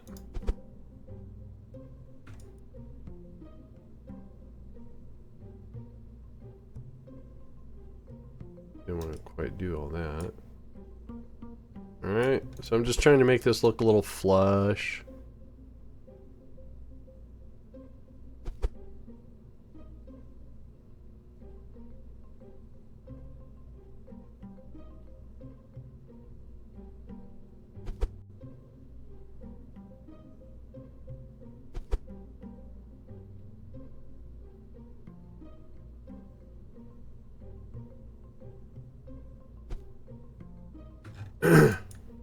Alright.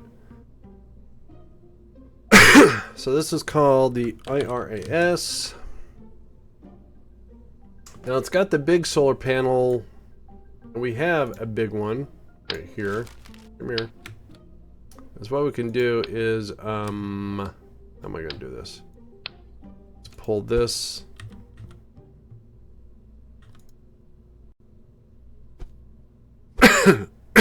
Excuse me. Oh, that was bad.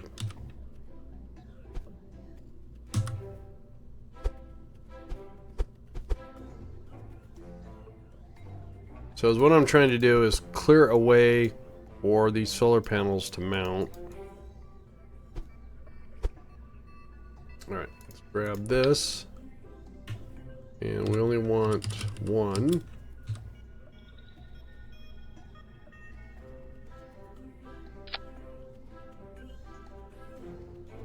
Alright. God, excuse me. Grab another throat lozenge here.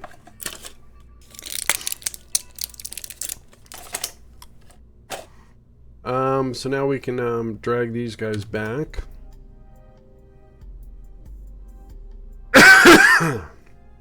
My apologies.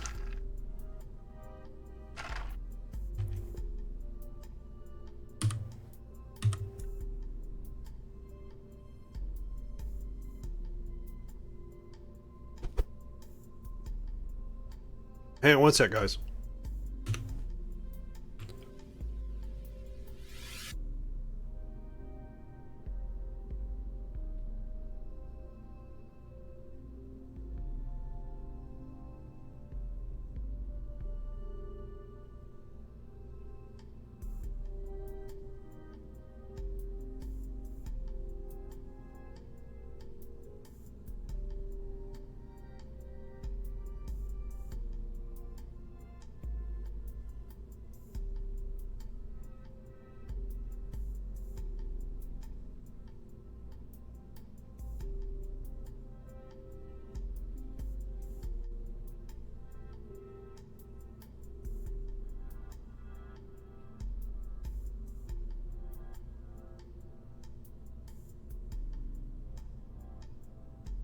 Okay, I'm back. Sorry about that. My throat got really dry. All right, so let's get these all back in place.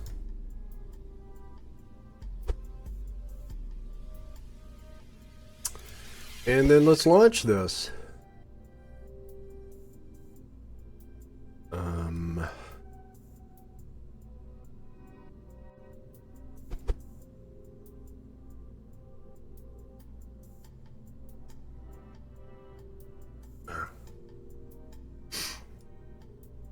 All right, so, oops. All right. It's a little fatter. We don't have much gold stuff to do in stock, but we do what we can with what we got. So, is what we want to do now is build a rocket for it. Sorry. That's got a ton of... Oh, wait. Wow, that's got a lot of... Well, I thought we were... Oh, wait, not that. There. Oh, I thought I reduced all that, too. Do I have to get to a certain altitude? Well, I guess I need to go accept the contract. So let's save this. Let's go get the contract. And see what we have to do with it. And I sure would like to make a very simple rocket, nothing complicated with... There it is! Alright, I forgot to... Ooh! Science from space around Ike, no. Around Minmus, we can do that.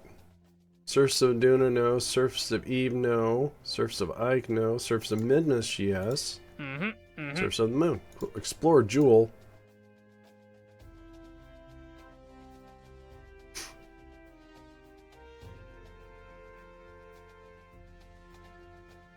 Gather scientific data from Jewel.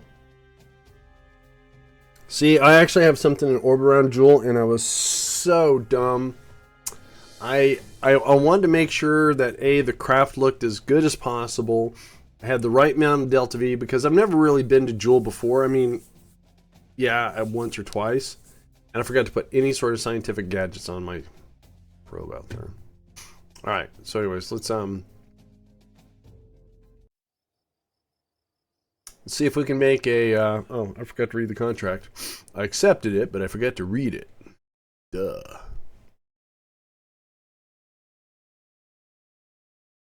Oh, we need an antenna. And, but for antennas, I think we can probably get by with this.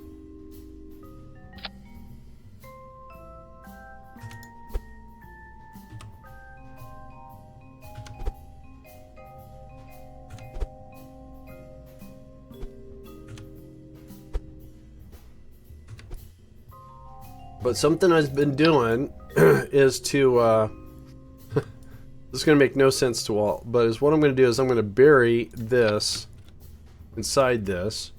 That way I have another relay to bounce signals off of.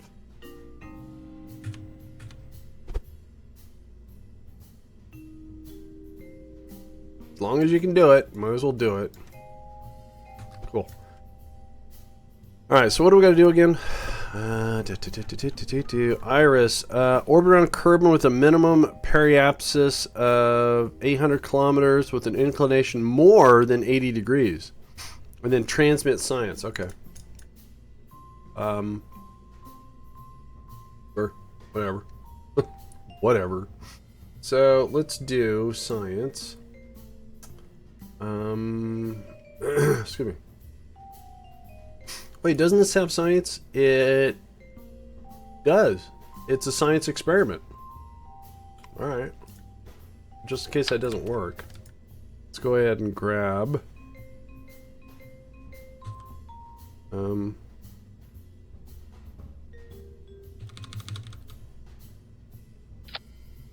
that.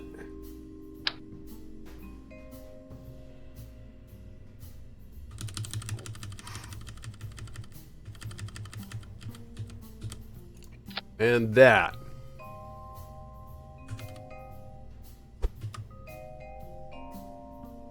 Okay, there's our definite sciences. It's got an antenna, it's got power storage, power generation, it's got an engine, it's got reaction wheel, buried relay. It's got 3000 delta V on its own. So we just need to get this into orbit. So we need 3400. That should be easy. Should be. And we have to do an inclination change too. Greater, more than 80. Alright. We'll launch it at inclination. That's what we'll do. Alright, let's set that to atmospheric. Let's get rid of this. And, let's put a small decoupler, first of all.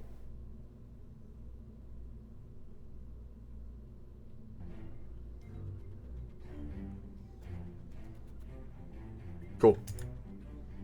Alright, let's go with a small decoupler, and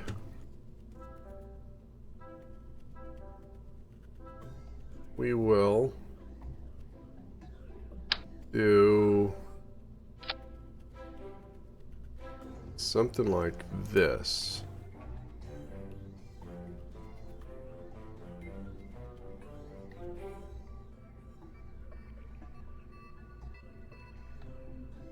There. Alright. Nice little fairing. Alright, let's go ahead and put... So that's got the decoupler. Let's go and do a reaction wheel.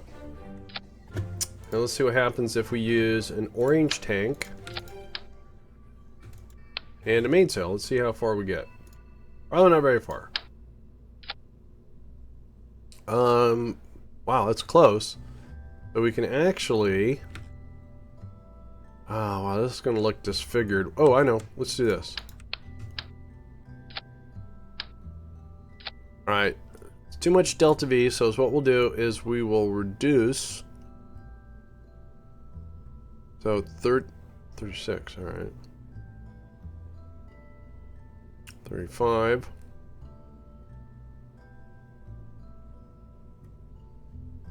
3385, and we have a very high thrust to weight ratio, so let's bring that down. Cool. Very simple rocket. Put launch clamps.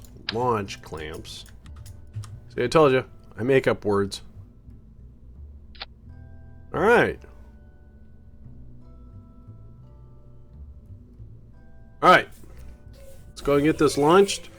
We're going to go ahead and launch this. We're going to launch this at an 82-degree inclination off the actual launch pad. That way we don't have to spend the delta V later and figure it out. Alright. Let's... Oh, you know what? And then we're not controlling from... Oh, did I put the probe core on upside down? Did I really? Oh, I didn't even notice if I did or not. I think I did. Yeah, I said launch clamps. Alright, so it looks like my probe core is upside down. I don't think Where's it at? Where's it at? There's the battery, the reaction wheel.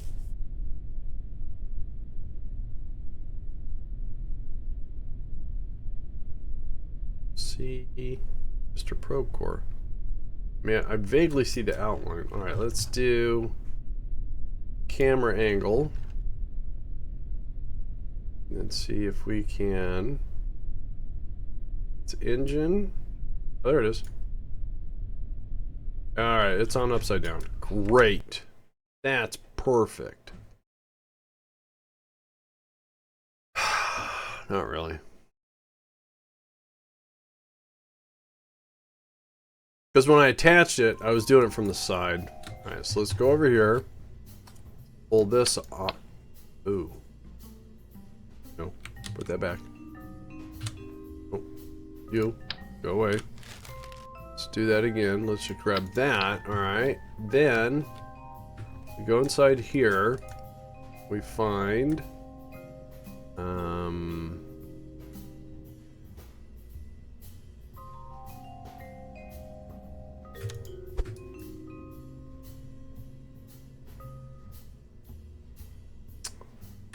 Alright, hang on.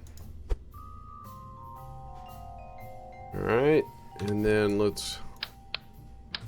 Oh, that's my route too. Alright, so let's reroute here.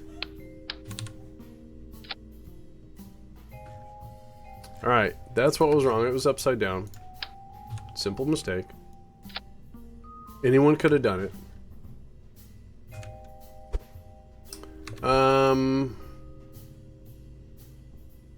What am I doing? Pressing all kinds of keys, don't know what I'm doing. Alright, let's put that back where it was. And then put this back on. And are we still good? Alright, so let's resave this. And we'll probably have to control from the probe core, so I'll probably have to sneak in there, clip, and say control from here. But the reason why I knew that was wrong is my nav ball was upside down. It's usually because your probe core is flipped upside down, or you're controlling from the wrong point. Dun-dun. Yay, that's fixed. So we don't have to do anything. Alright, so what we're going to do is, again, according to our contract,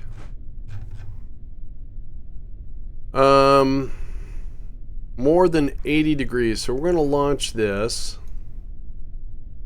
at 85.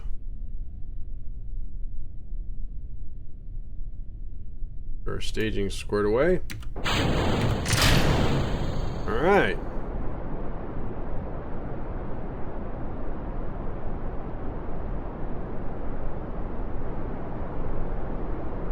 So that rover works. The exact replica on the Mun does not work. I wonder if anyone...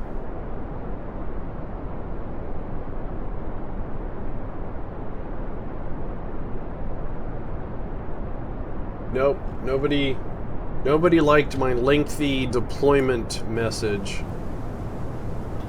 I'm just gonna have to upload this to YouTube and make a link and see if people will read that then, or tell me what I'm doing wrong. It seems that I cannot learn the basics of the MKS mod.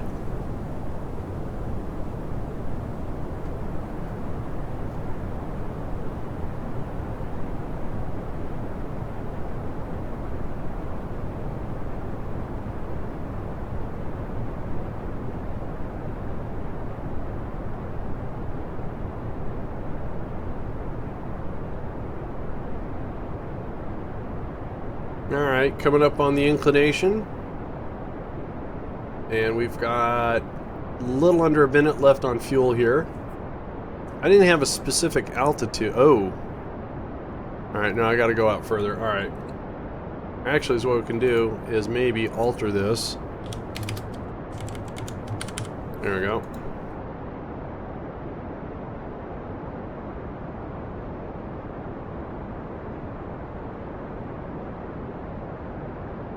Alright, we can get rid of the fairing.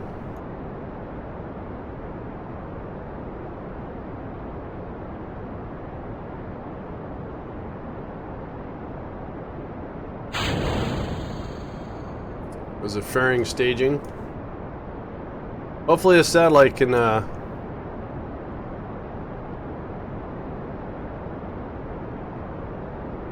get where it's wanting to go here. Get the antenna out.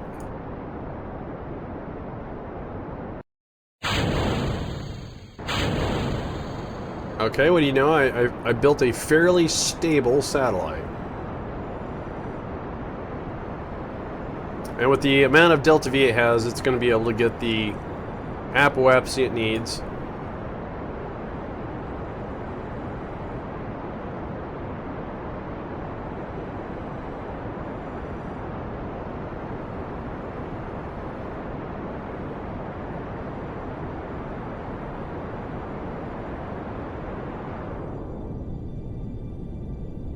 Alright, so the sun is out.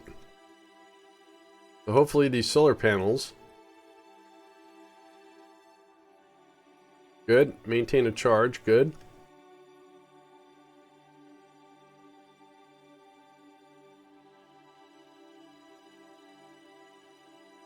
Wow. That is out there. That looks so cool. It's pretty cool.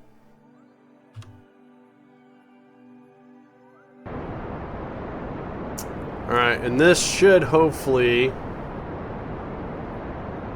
Oh, that was...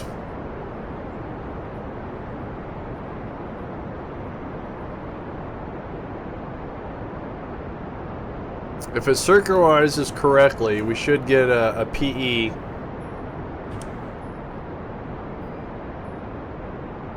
Where's it at? There it is.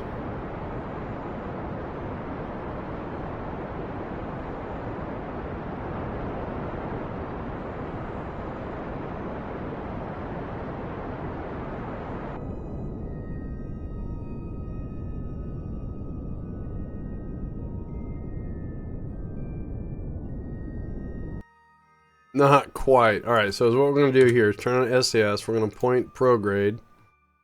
And, let's see. Can I just nudge it out some? Whoa. Transmit science. Okay, that got that mark. Cool. Alright. Now, I've never done the camera as a science before. So, let's see what we got here. Log, start tracking. The Sentinel infrared telescope needs to be activated on a solar orbit. Alright, well, that's why we brought these. And let's transmit that science. Yay!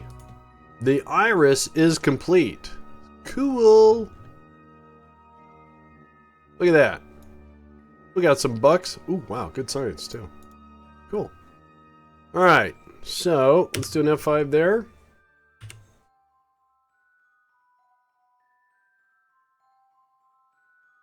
Bouncing a signal off of Skylab, which, by the way, we haven't deorbited yet. Alright, let's head back to the Space Center. Oh, we got all the science. I shouldn't have done that. But let's see what our next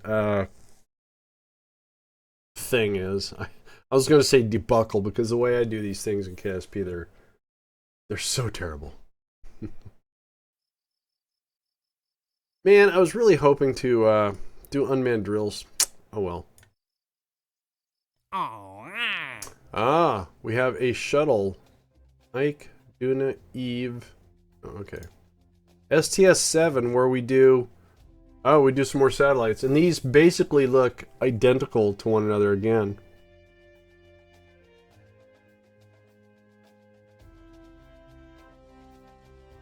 Alright, let's go ahead and accept that.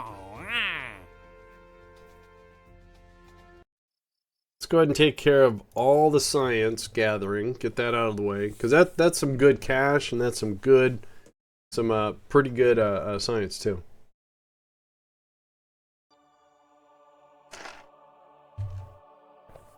Alright, so where's the first one at? Space around Minmus, okay. So we should have something called a science scanner. There it is.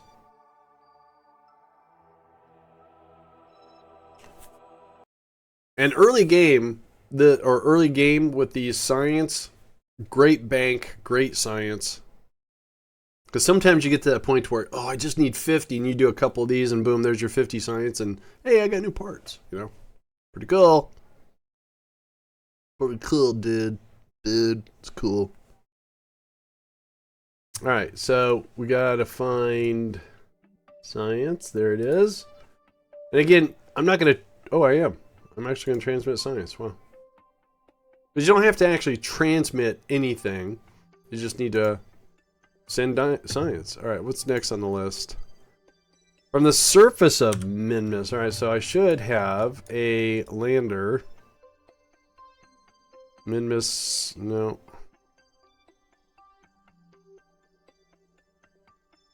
All right, so let's do this. And then type in lander. Minmus Science Lander, there it is.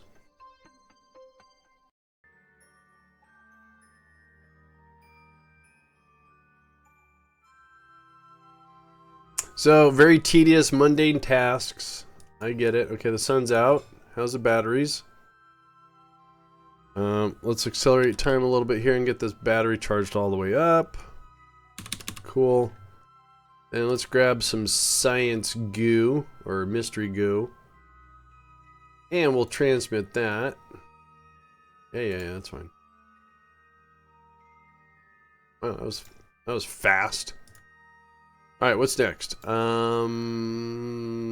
from surface of Mund. So again, if I put in lander, and we go Mund Science Lander, switch over to that.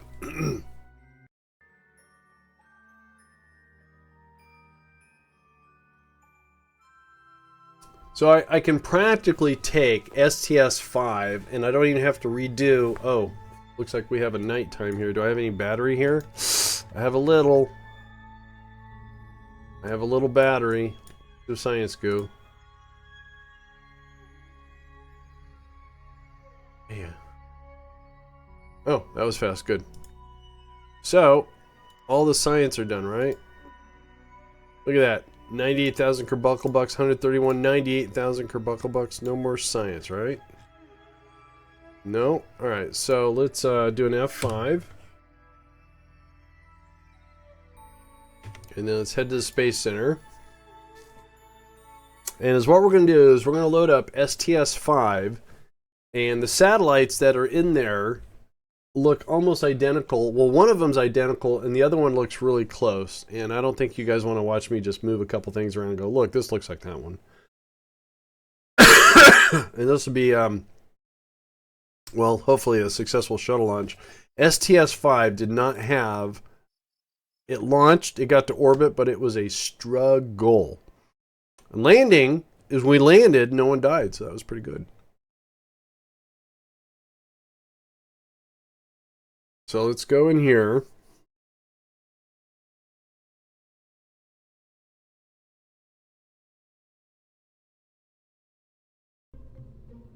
And load up STS-5. Because I bet...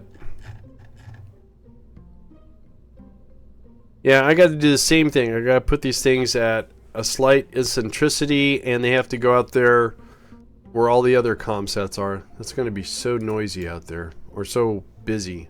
Busy. I don't want that. There we go. So shuttle, MNOPQRS.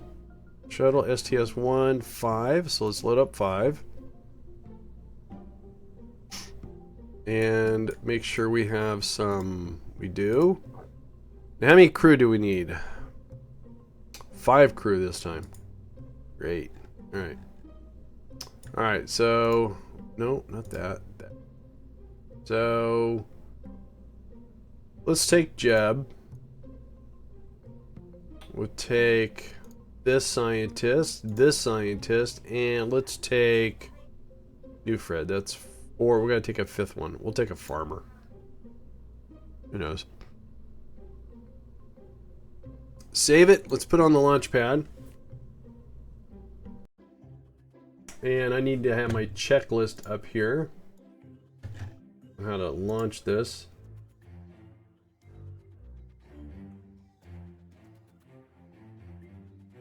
Dun, dun, dun.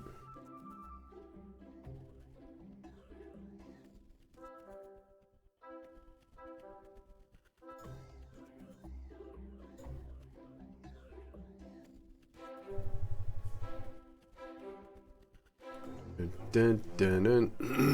Excuse me. Let's get rid of that. There's our crew. Nighttime launch. Kind of spooky. Let's get those lights on. Do an F5. Alright. And get my launch list up. There we go. Alright, so SAS is on. RCS is on. Full throttle. Here we go. 3, 2, 1.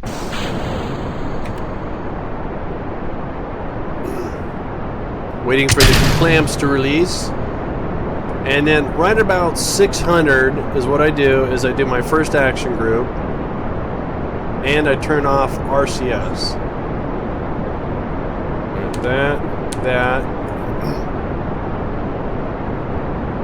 And then we're going to throttle down to 66%. I'm going to tap a little bit of RCS to kind of keep things squared away here. Turn off RCS. Alright, then at 5,000 we do action group number 7.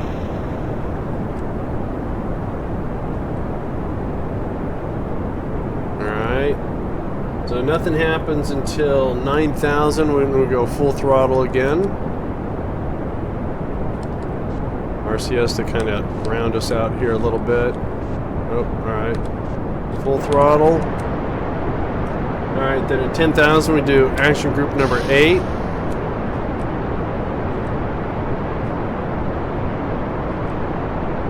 Don't do anything until 16,000.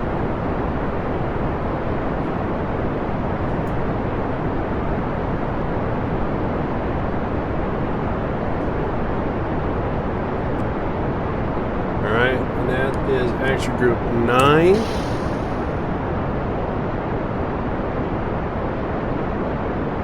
I just keep an eye on our SRBs, and there will be a bunch of lag when I detach the SRB.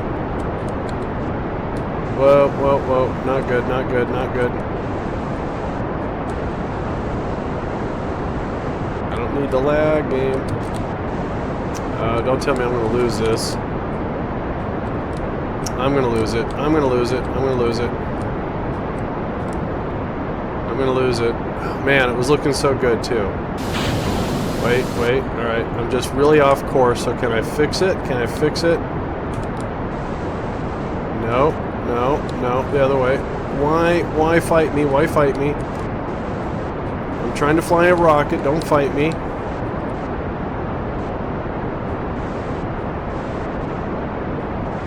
Alright, did I save it? I did. Alright, cool. Let's get back on course. Little taps. Little micro stutter there.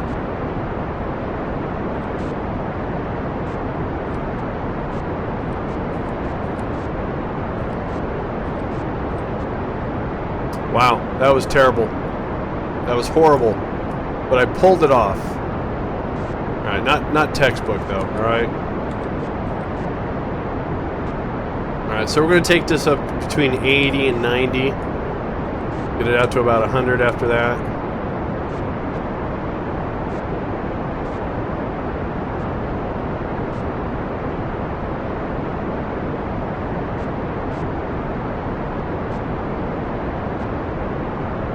That was scary. Alright, let's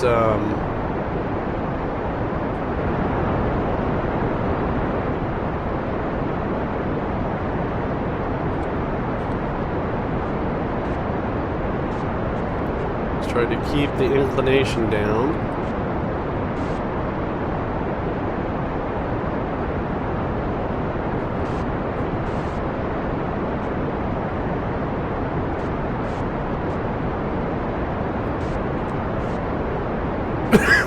Excuse me.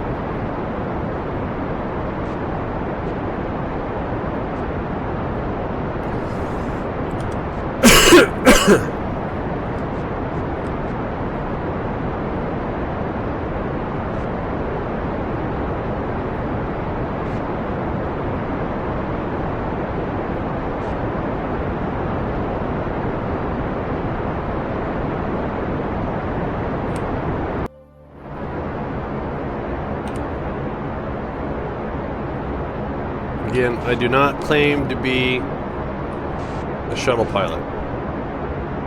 But we're going to get this out.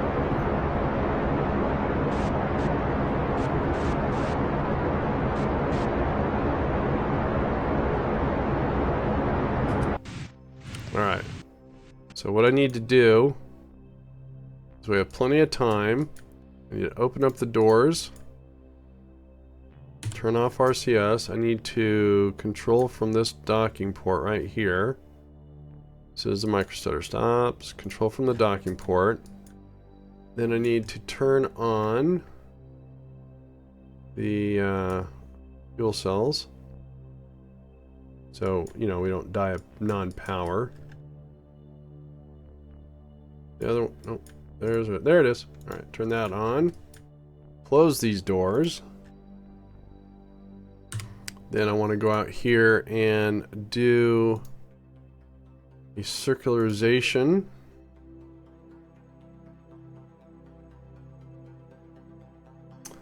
And do an F5. See how this performs here.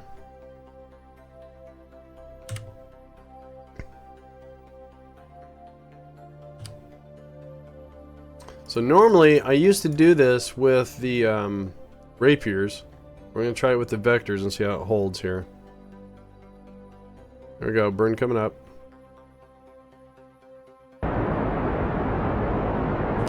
Alright.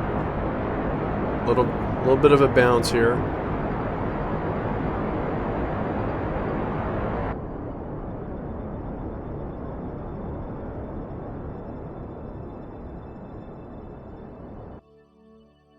$113 by $114. I will take that, sir. Thank you very much. Alright. Well, we got to orbit. It was not,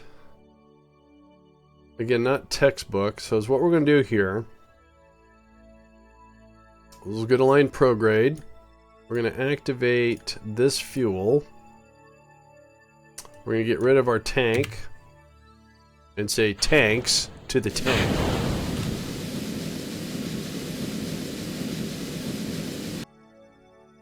Mark that as debris. Go back. Alright, so now, what we can do is deploy our satellites.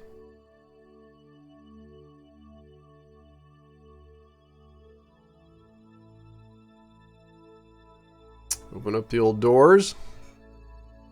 How are we doing so far? Are they reached orbit? Deploy. I haven't deployed the satellites though. Alright.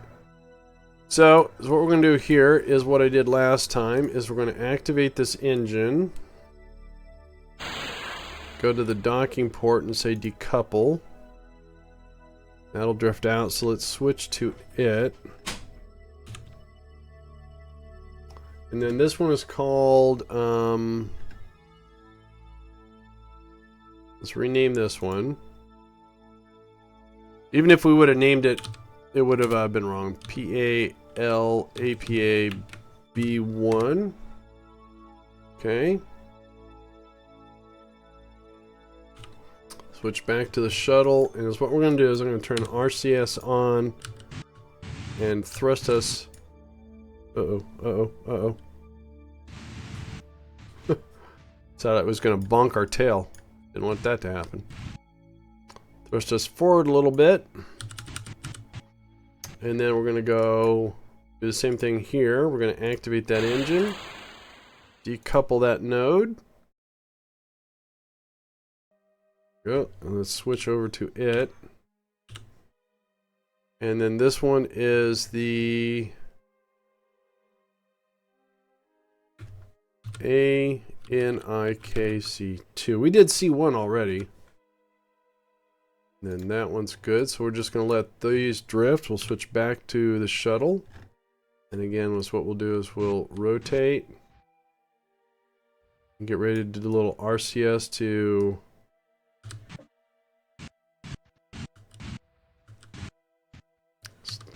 Oop.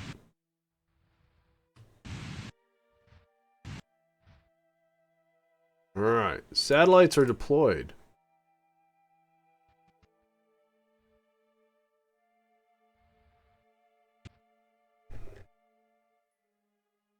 So I'll have to come back and put those satellites out in where they need to be. Basically, they need to be way out here.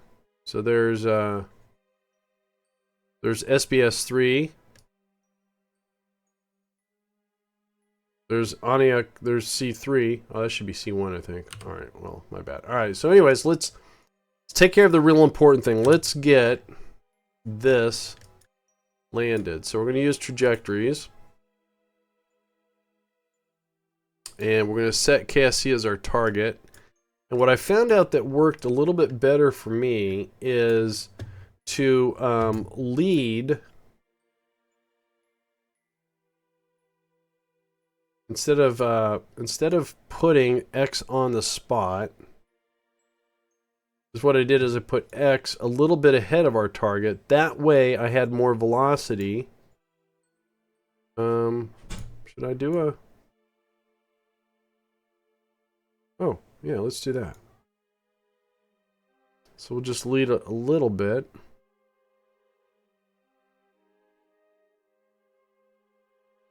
Like that, maybe. Alright, then what we're going to do is change to the rapiers. Make sure our panels are on. Good. Alright, so we'll do an F5. And we'll go ahead and execute this small burn. Well, we'll turn off RCS. And... see if we can't land STS-7. I'm very nervous.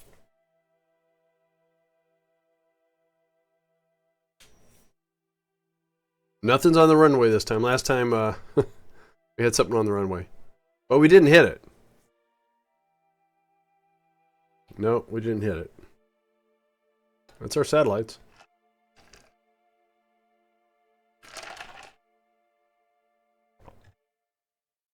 Wow, it looks so cool.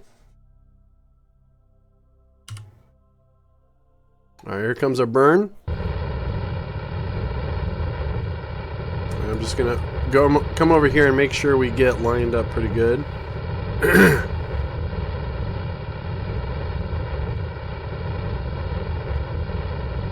And I guess what I could learn from this is figure out where my actual trajectory ends. Oh, alright, so I was putting it out here. Huh. Because I don't think that works, though. Oh well, anyways. Let's kill that. Let's point prograde. And... we have 595, 559, 595. Is what I'm going to do is, just in case, we're going to go ahead and activate our little emergency fuel. Alright. Then we'll get pointed the right way for our re-entry. So we're 115 up. We'll do an F5 right here.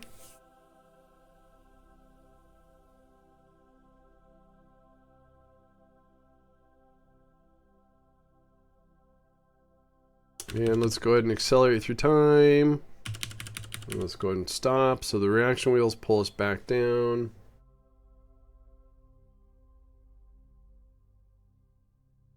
Alright, let's accelerate time again.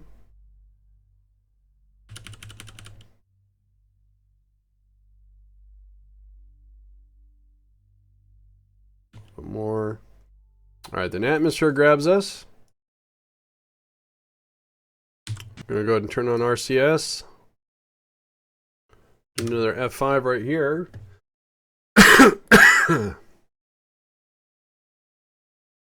And we can actually turn that off. Oh, Jack, hey, thanks a lot. This actually is not my shuttle. I didn't make it. I've as long as I've been playing Kerbal, I've never made a plane. I've flown a couple of the stock ones, but I've been very satisfied with rockets. The this is a craft from Kerbal X, and that's the URL to it. So if you're ever interested, it's what I like about it. It's 100% stock. The only thing I've done to it that's not stock is I've added some snacks because, well, the Kerbals, since I have life support, you know, they need to sustain. Jax Tech, thank you so much for that follow. Really appreciate that.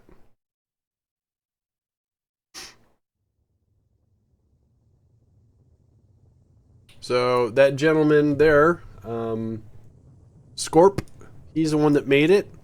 This is the Mark II. It looks exactly like the Mark I, except for he did some fuel reconfigurations for 1.2.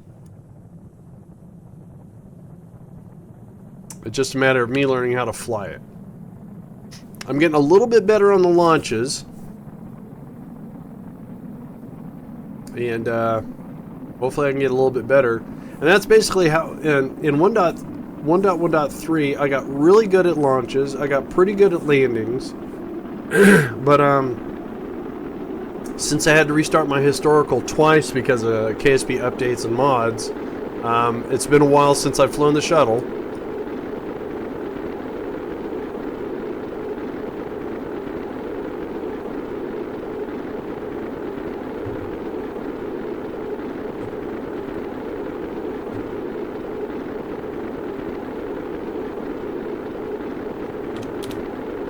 Alright, who wants snacks? There you go, have some snacks.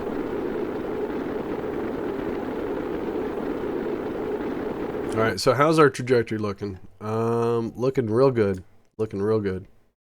We're just passing over Kerbal, India. There it is. Oh, a nighttime launch. So I want to do... Make sure the lights are on. And then we're going to go into the nose cone here. And do that.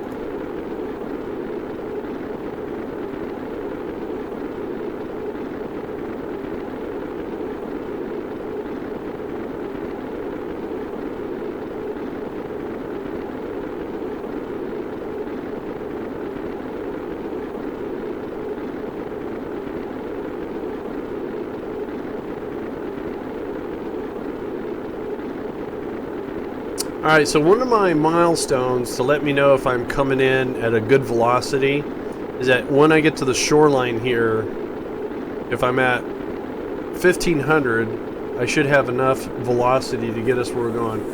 I've never fly or made a shuttle. It's hard to make one, generate a ton of problems, but always nice to see one of these flying. Well, it's a flying brick, that's for sure. I just haven't taken the time to figure out planes yet, how to do them, because there's the whole, you know, center of mass, center of thrust, lift, all that kind of stuff.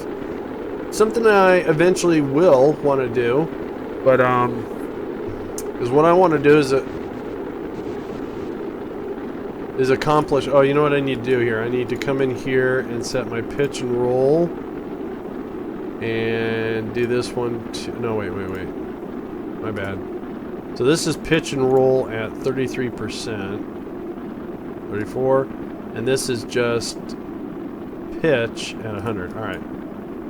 So, ooh, there's the mun.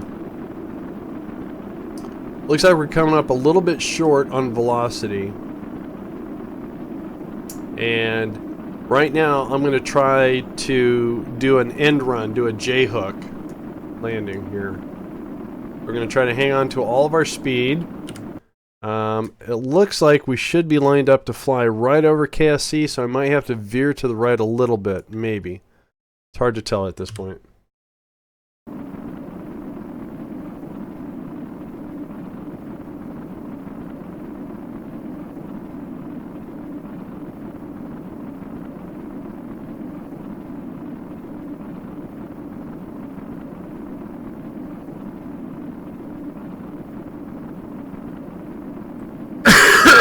Excuse me.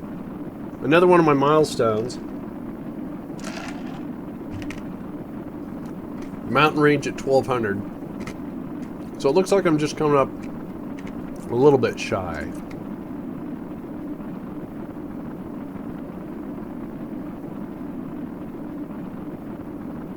They're going to wait until we get past the mountain range, and is what I'm going to do is I'm going to... I don't want to do an S-tuner. I don't want to lose the speed because I don't know what I'm going to have, but is what I need to do here is I'm going to take us off prograde, and I'm just going to turn us a little bit, just a little bit.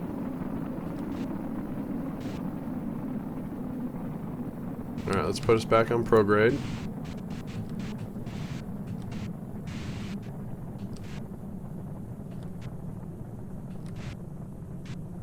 Alright, we're still 21,000 feet. We've got some velocity.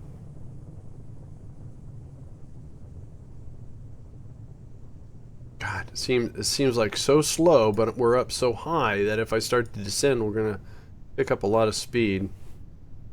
So let's just hold this. Excuse me.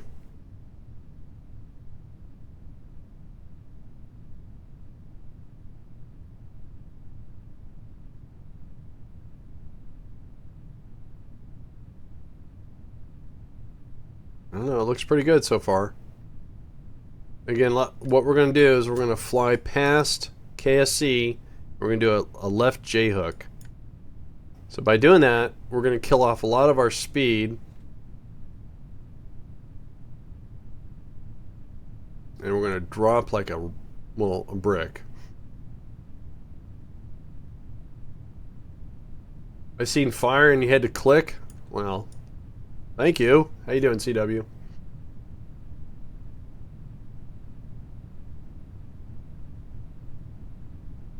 All right, we still got a lot of speed here, a lot of altitude.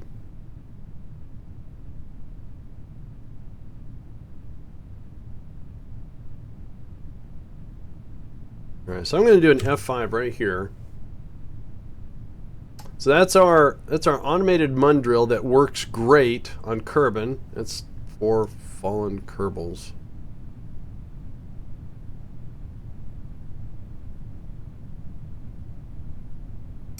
So what I want to do is get like the tail section past the shoreline, and then we're going to start making our turn. Hey, there's the island. Maybe I'll land on the island. What island? That island. Alright, let's not jump the gun. Still got some good altitude.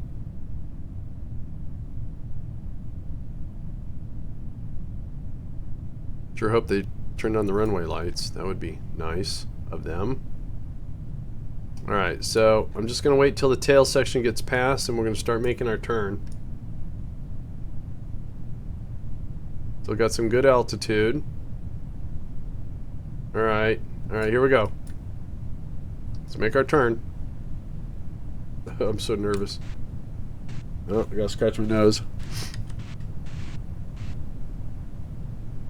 A little micro stutter.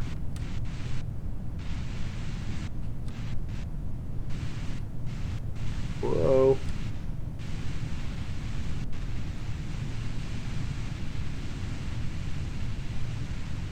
Eating up through the RCS here.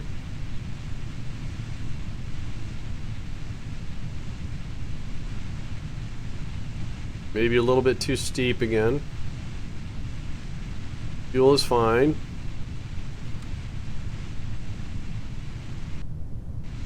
Whoa, okay, alright. Almost rolled it. Alright, looks like I'm a little bit too steep. Doggone it.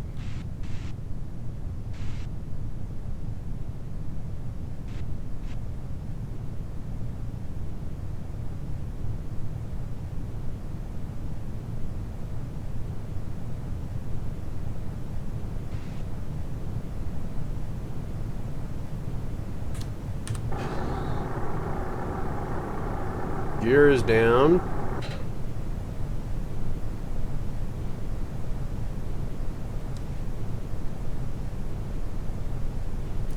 Can't see the runway, the tail fin's in the way.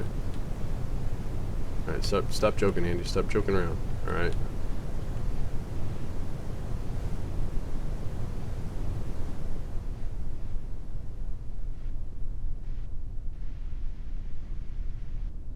Oh, okay.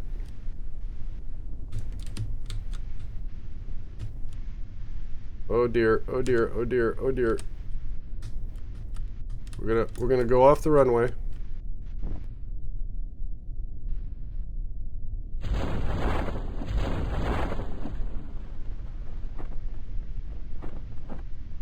Oh my. Okay. Well, I'm getting a little better. I just don't know. I don't know the range yet, so I have to do this a few more times to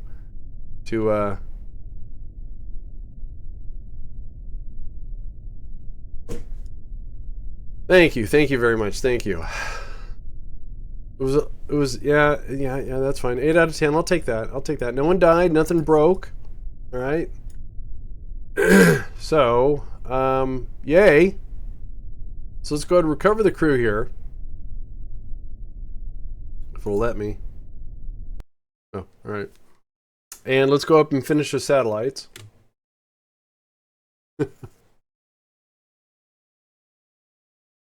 Shouldn't be hard to do at all.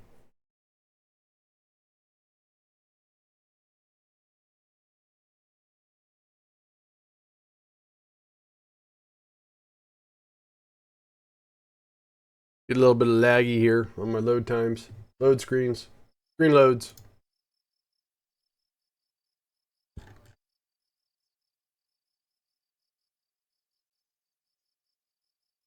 Alright, let's go ahead and... Sorry, I was reading in the forums. I'm trying to see if anyone's going to reply and tell me what I'm doing wrong with my Mun drill, but I think people have given up on me. Maybe showing the video will make it a little bit easier. Alright, so let's scroll down to the bottom. Let's grab this one.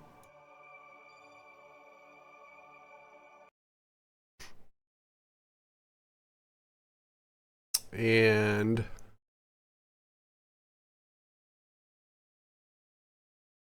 we need to put this, it's got to be at a rotational period around 6 hours, which is out there where all the comsats are. It's going to get busy out there, crowded.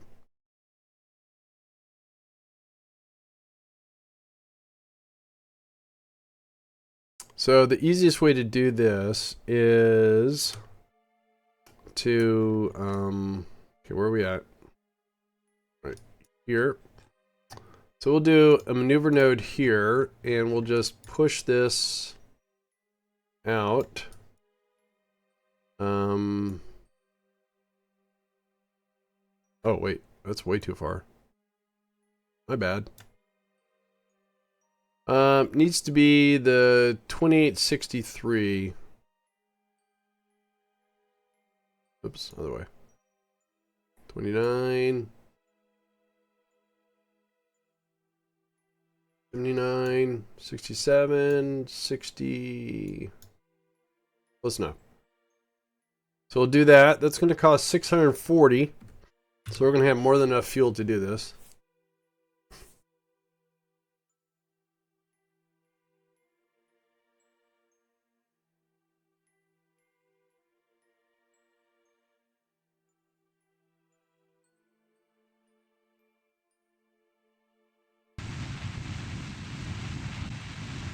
Oh, let's go ahead and extend our antenna.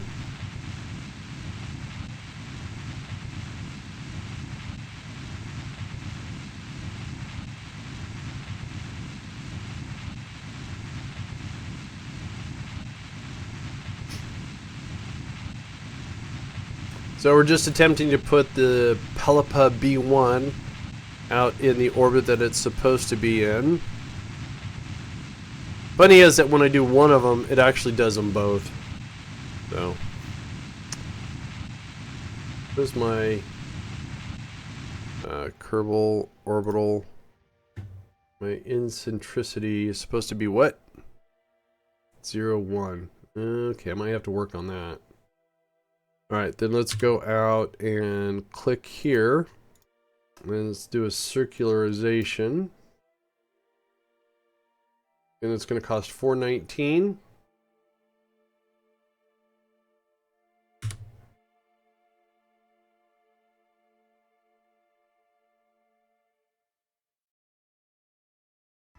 Nighttime, dark. Alright, it's going to be a 20-second burn. Hey, there's the Mun. There's Duna.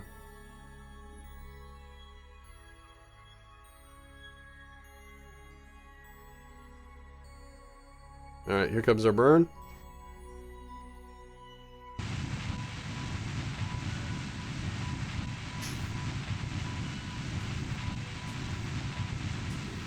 Our eccentricity is going down. That's good.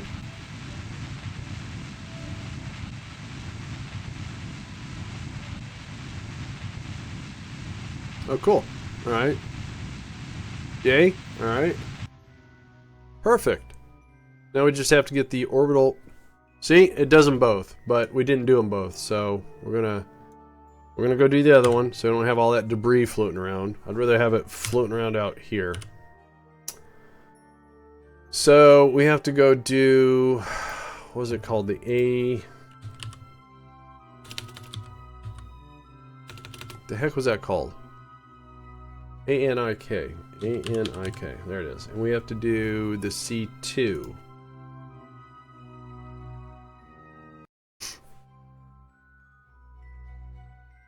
So we're going to do the same thing. We're just going to park it out there with the other ones. Alright. So again, where are we at? We are right there. We'll make a maneuver node there. And we're just going to pull prograde.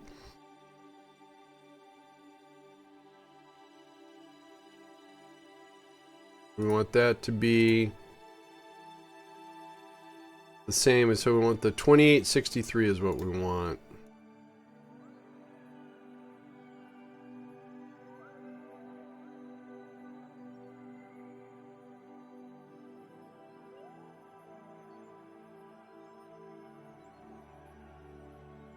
Close enough. Yeah. Good. All right, so again, that's going to cost $639. We have 1100. I don't think I need the orbital stuff anymore.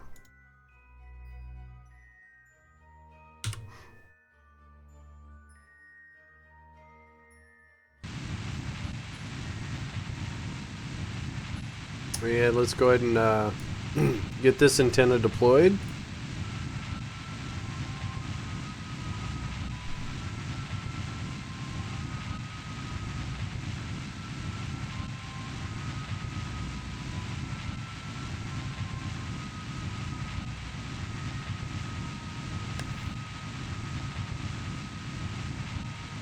And as soon as this apoapsis gets out there, we're going to do the exact same thing. Okay, I don't need trajectories here anymore.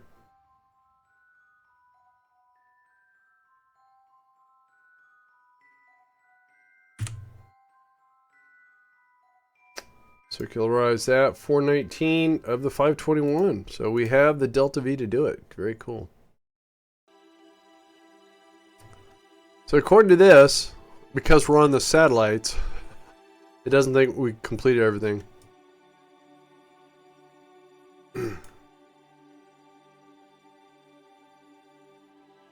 Oh, interesting. Alright. That'll get straightened out.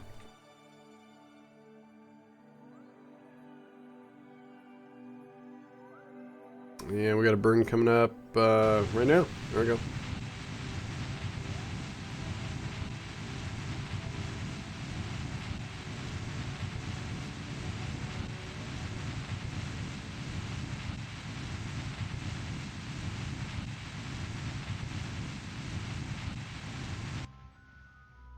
So we got the eccentricity. Both are checked off. Excellent. Go and kill the burn. Go save. We've already recovered the craft, so we can go and if we go back to the Space Center and it says we haven't completed it, then we'll just go and do a forced completion.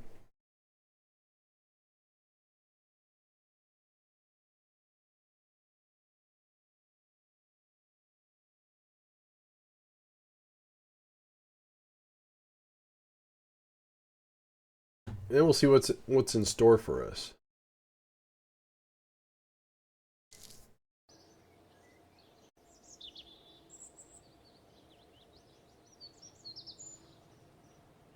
All right, it doesn't show the contract complete, and I can't seem to scroll down. There it goes. All right, so we did all that. We landed safely. So we're going to do bring up the debug. We're going to go to contracts, and we're going to go to active, and we're going to go to STS7 and say it is complete, because we did complete it. All right, now what's in store for STS9? More satellite deployment, right? Oh, it's not. Ooh. Collect a material-based science and return it home. Collect it? Does that mean it's going to be floating out there? How am I going to do that? 6 crew member, have 1 scientist, have 1 material bay on board. Okay. Collect materials. Collect materials. Got it. Okay. That's easy enough. But I think we're done for tonight. I'm starting to get very nasal and coughing again. So, again, I want to thank everyone that came out. Thank you so much for the new follows, for the support. I greatly appreciate it. I'm going to be trying to stream again tomorrow. It's just all based upon what's going on here. And I'm going to get this post up to YouTube, and hopefully I can post some links in the forums and have people tell me what I'm doing wrong, because it works here. Again, if we go out and visit this drill here, everything works. So the drill should be on. It should be pumping in minerals. But the exact same thing up on the Mun has heating problems. I don't know why.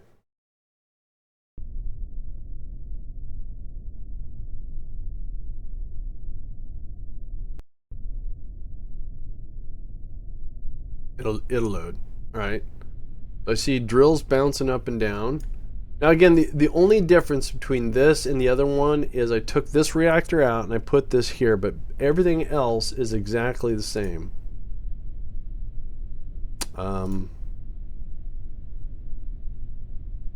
So that's going. That one's going. That one's going. So yeah, so the only difference is that I have this reactor, but I pulled out this backup reactor and I put the mobile processing unit in there as well. Or in there instead, not as well. Alright guys, thank you so much. You guys have a great evening. We'll see you guys later.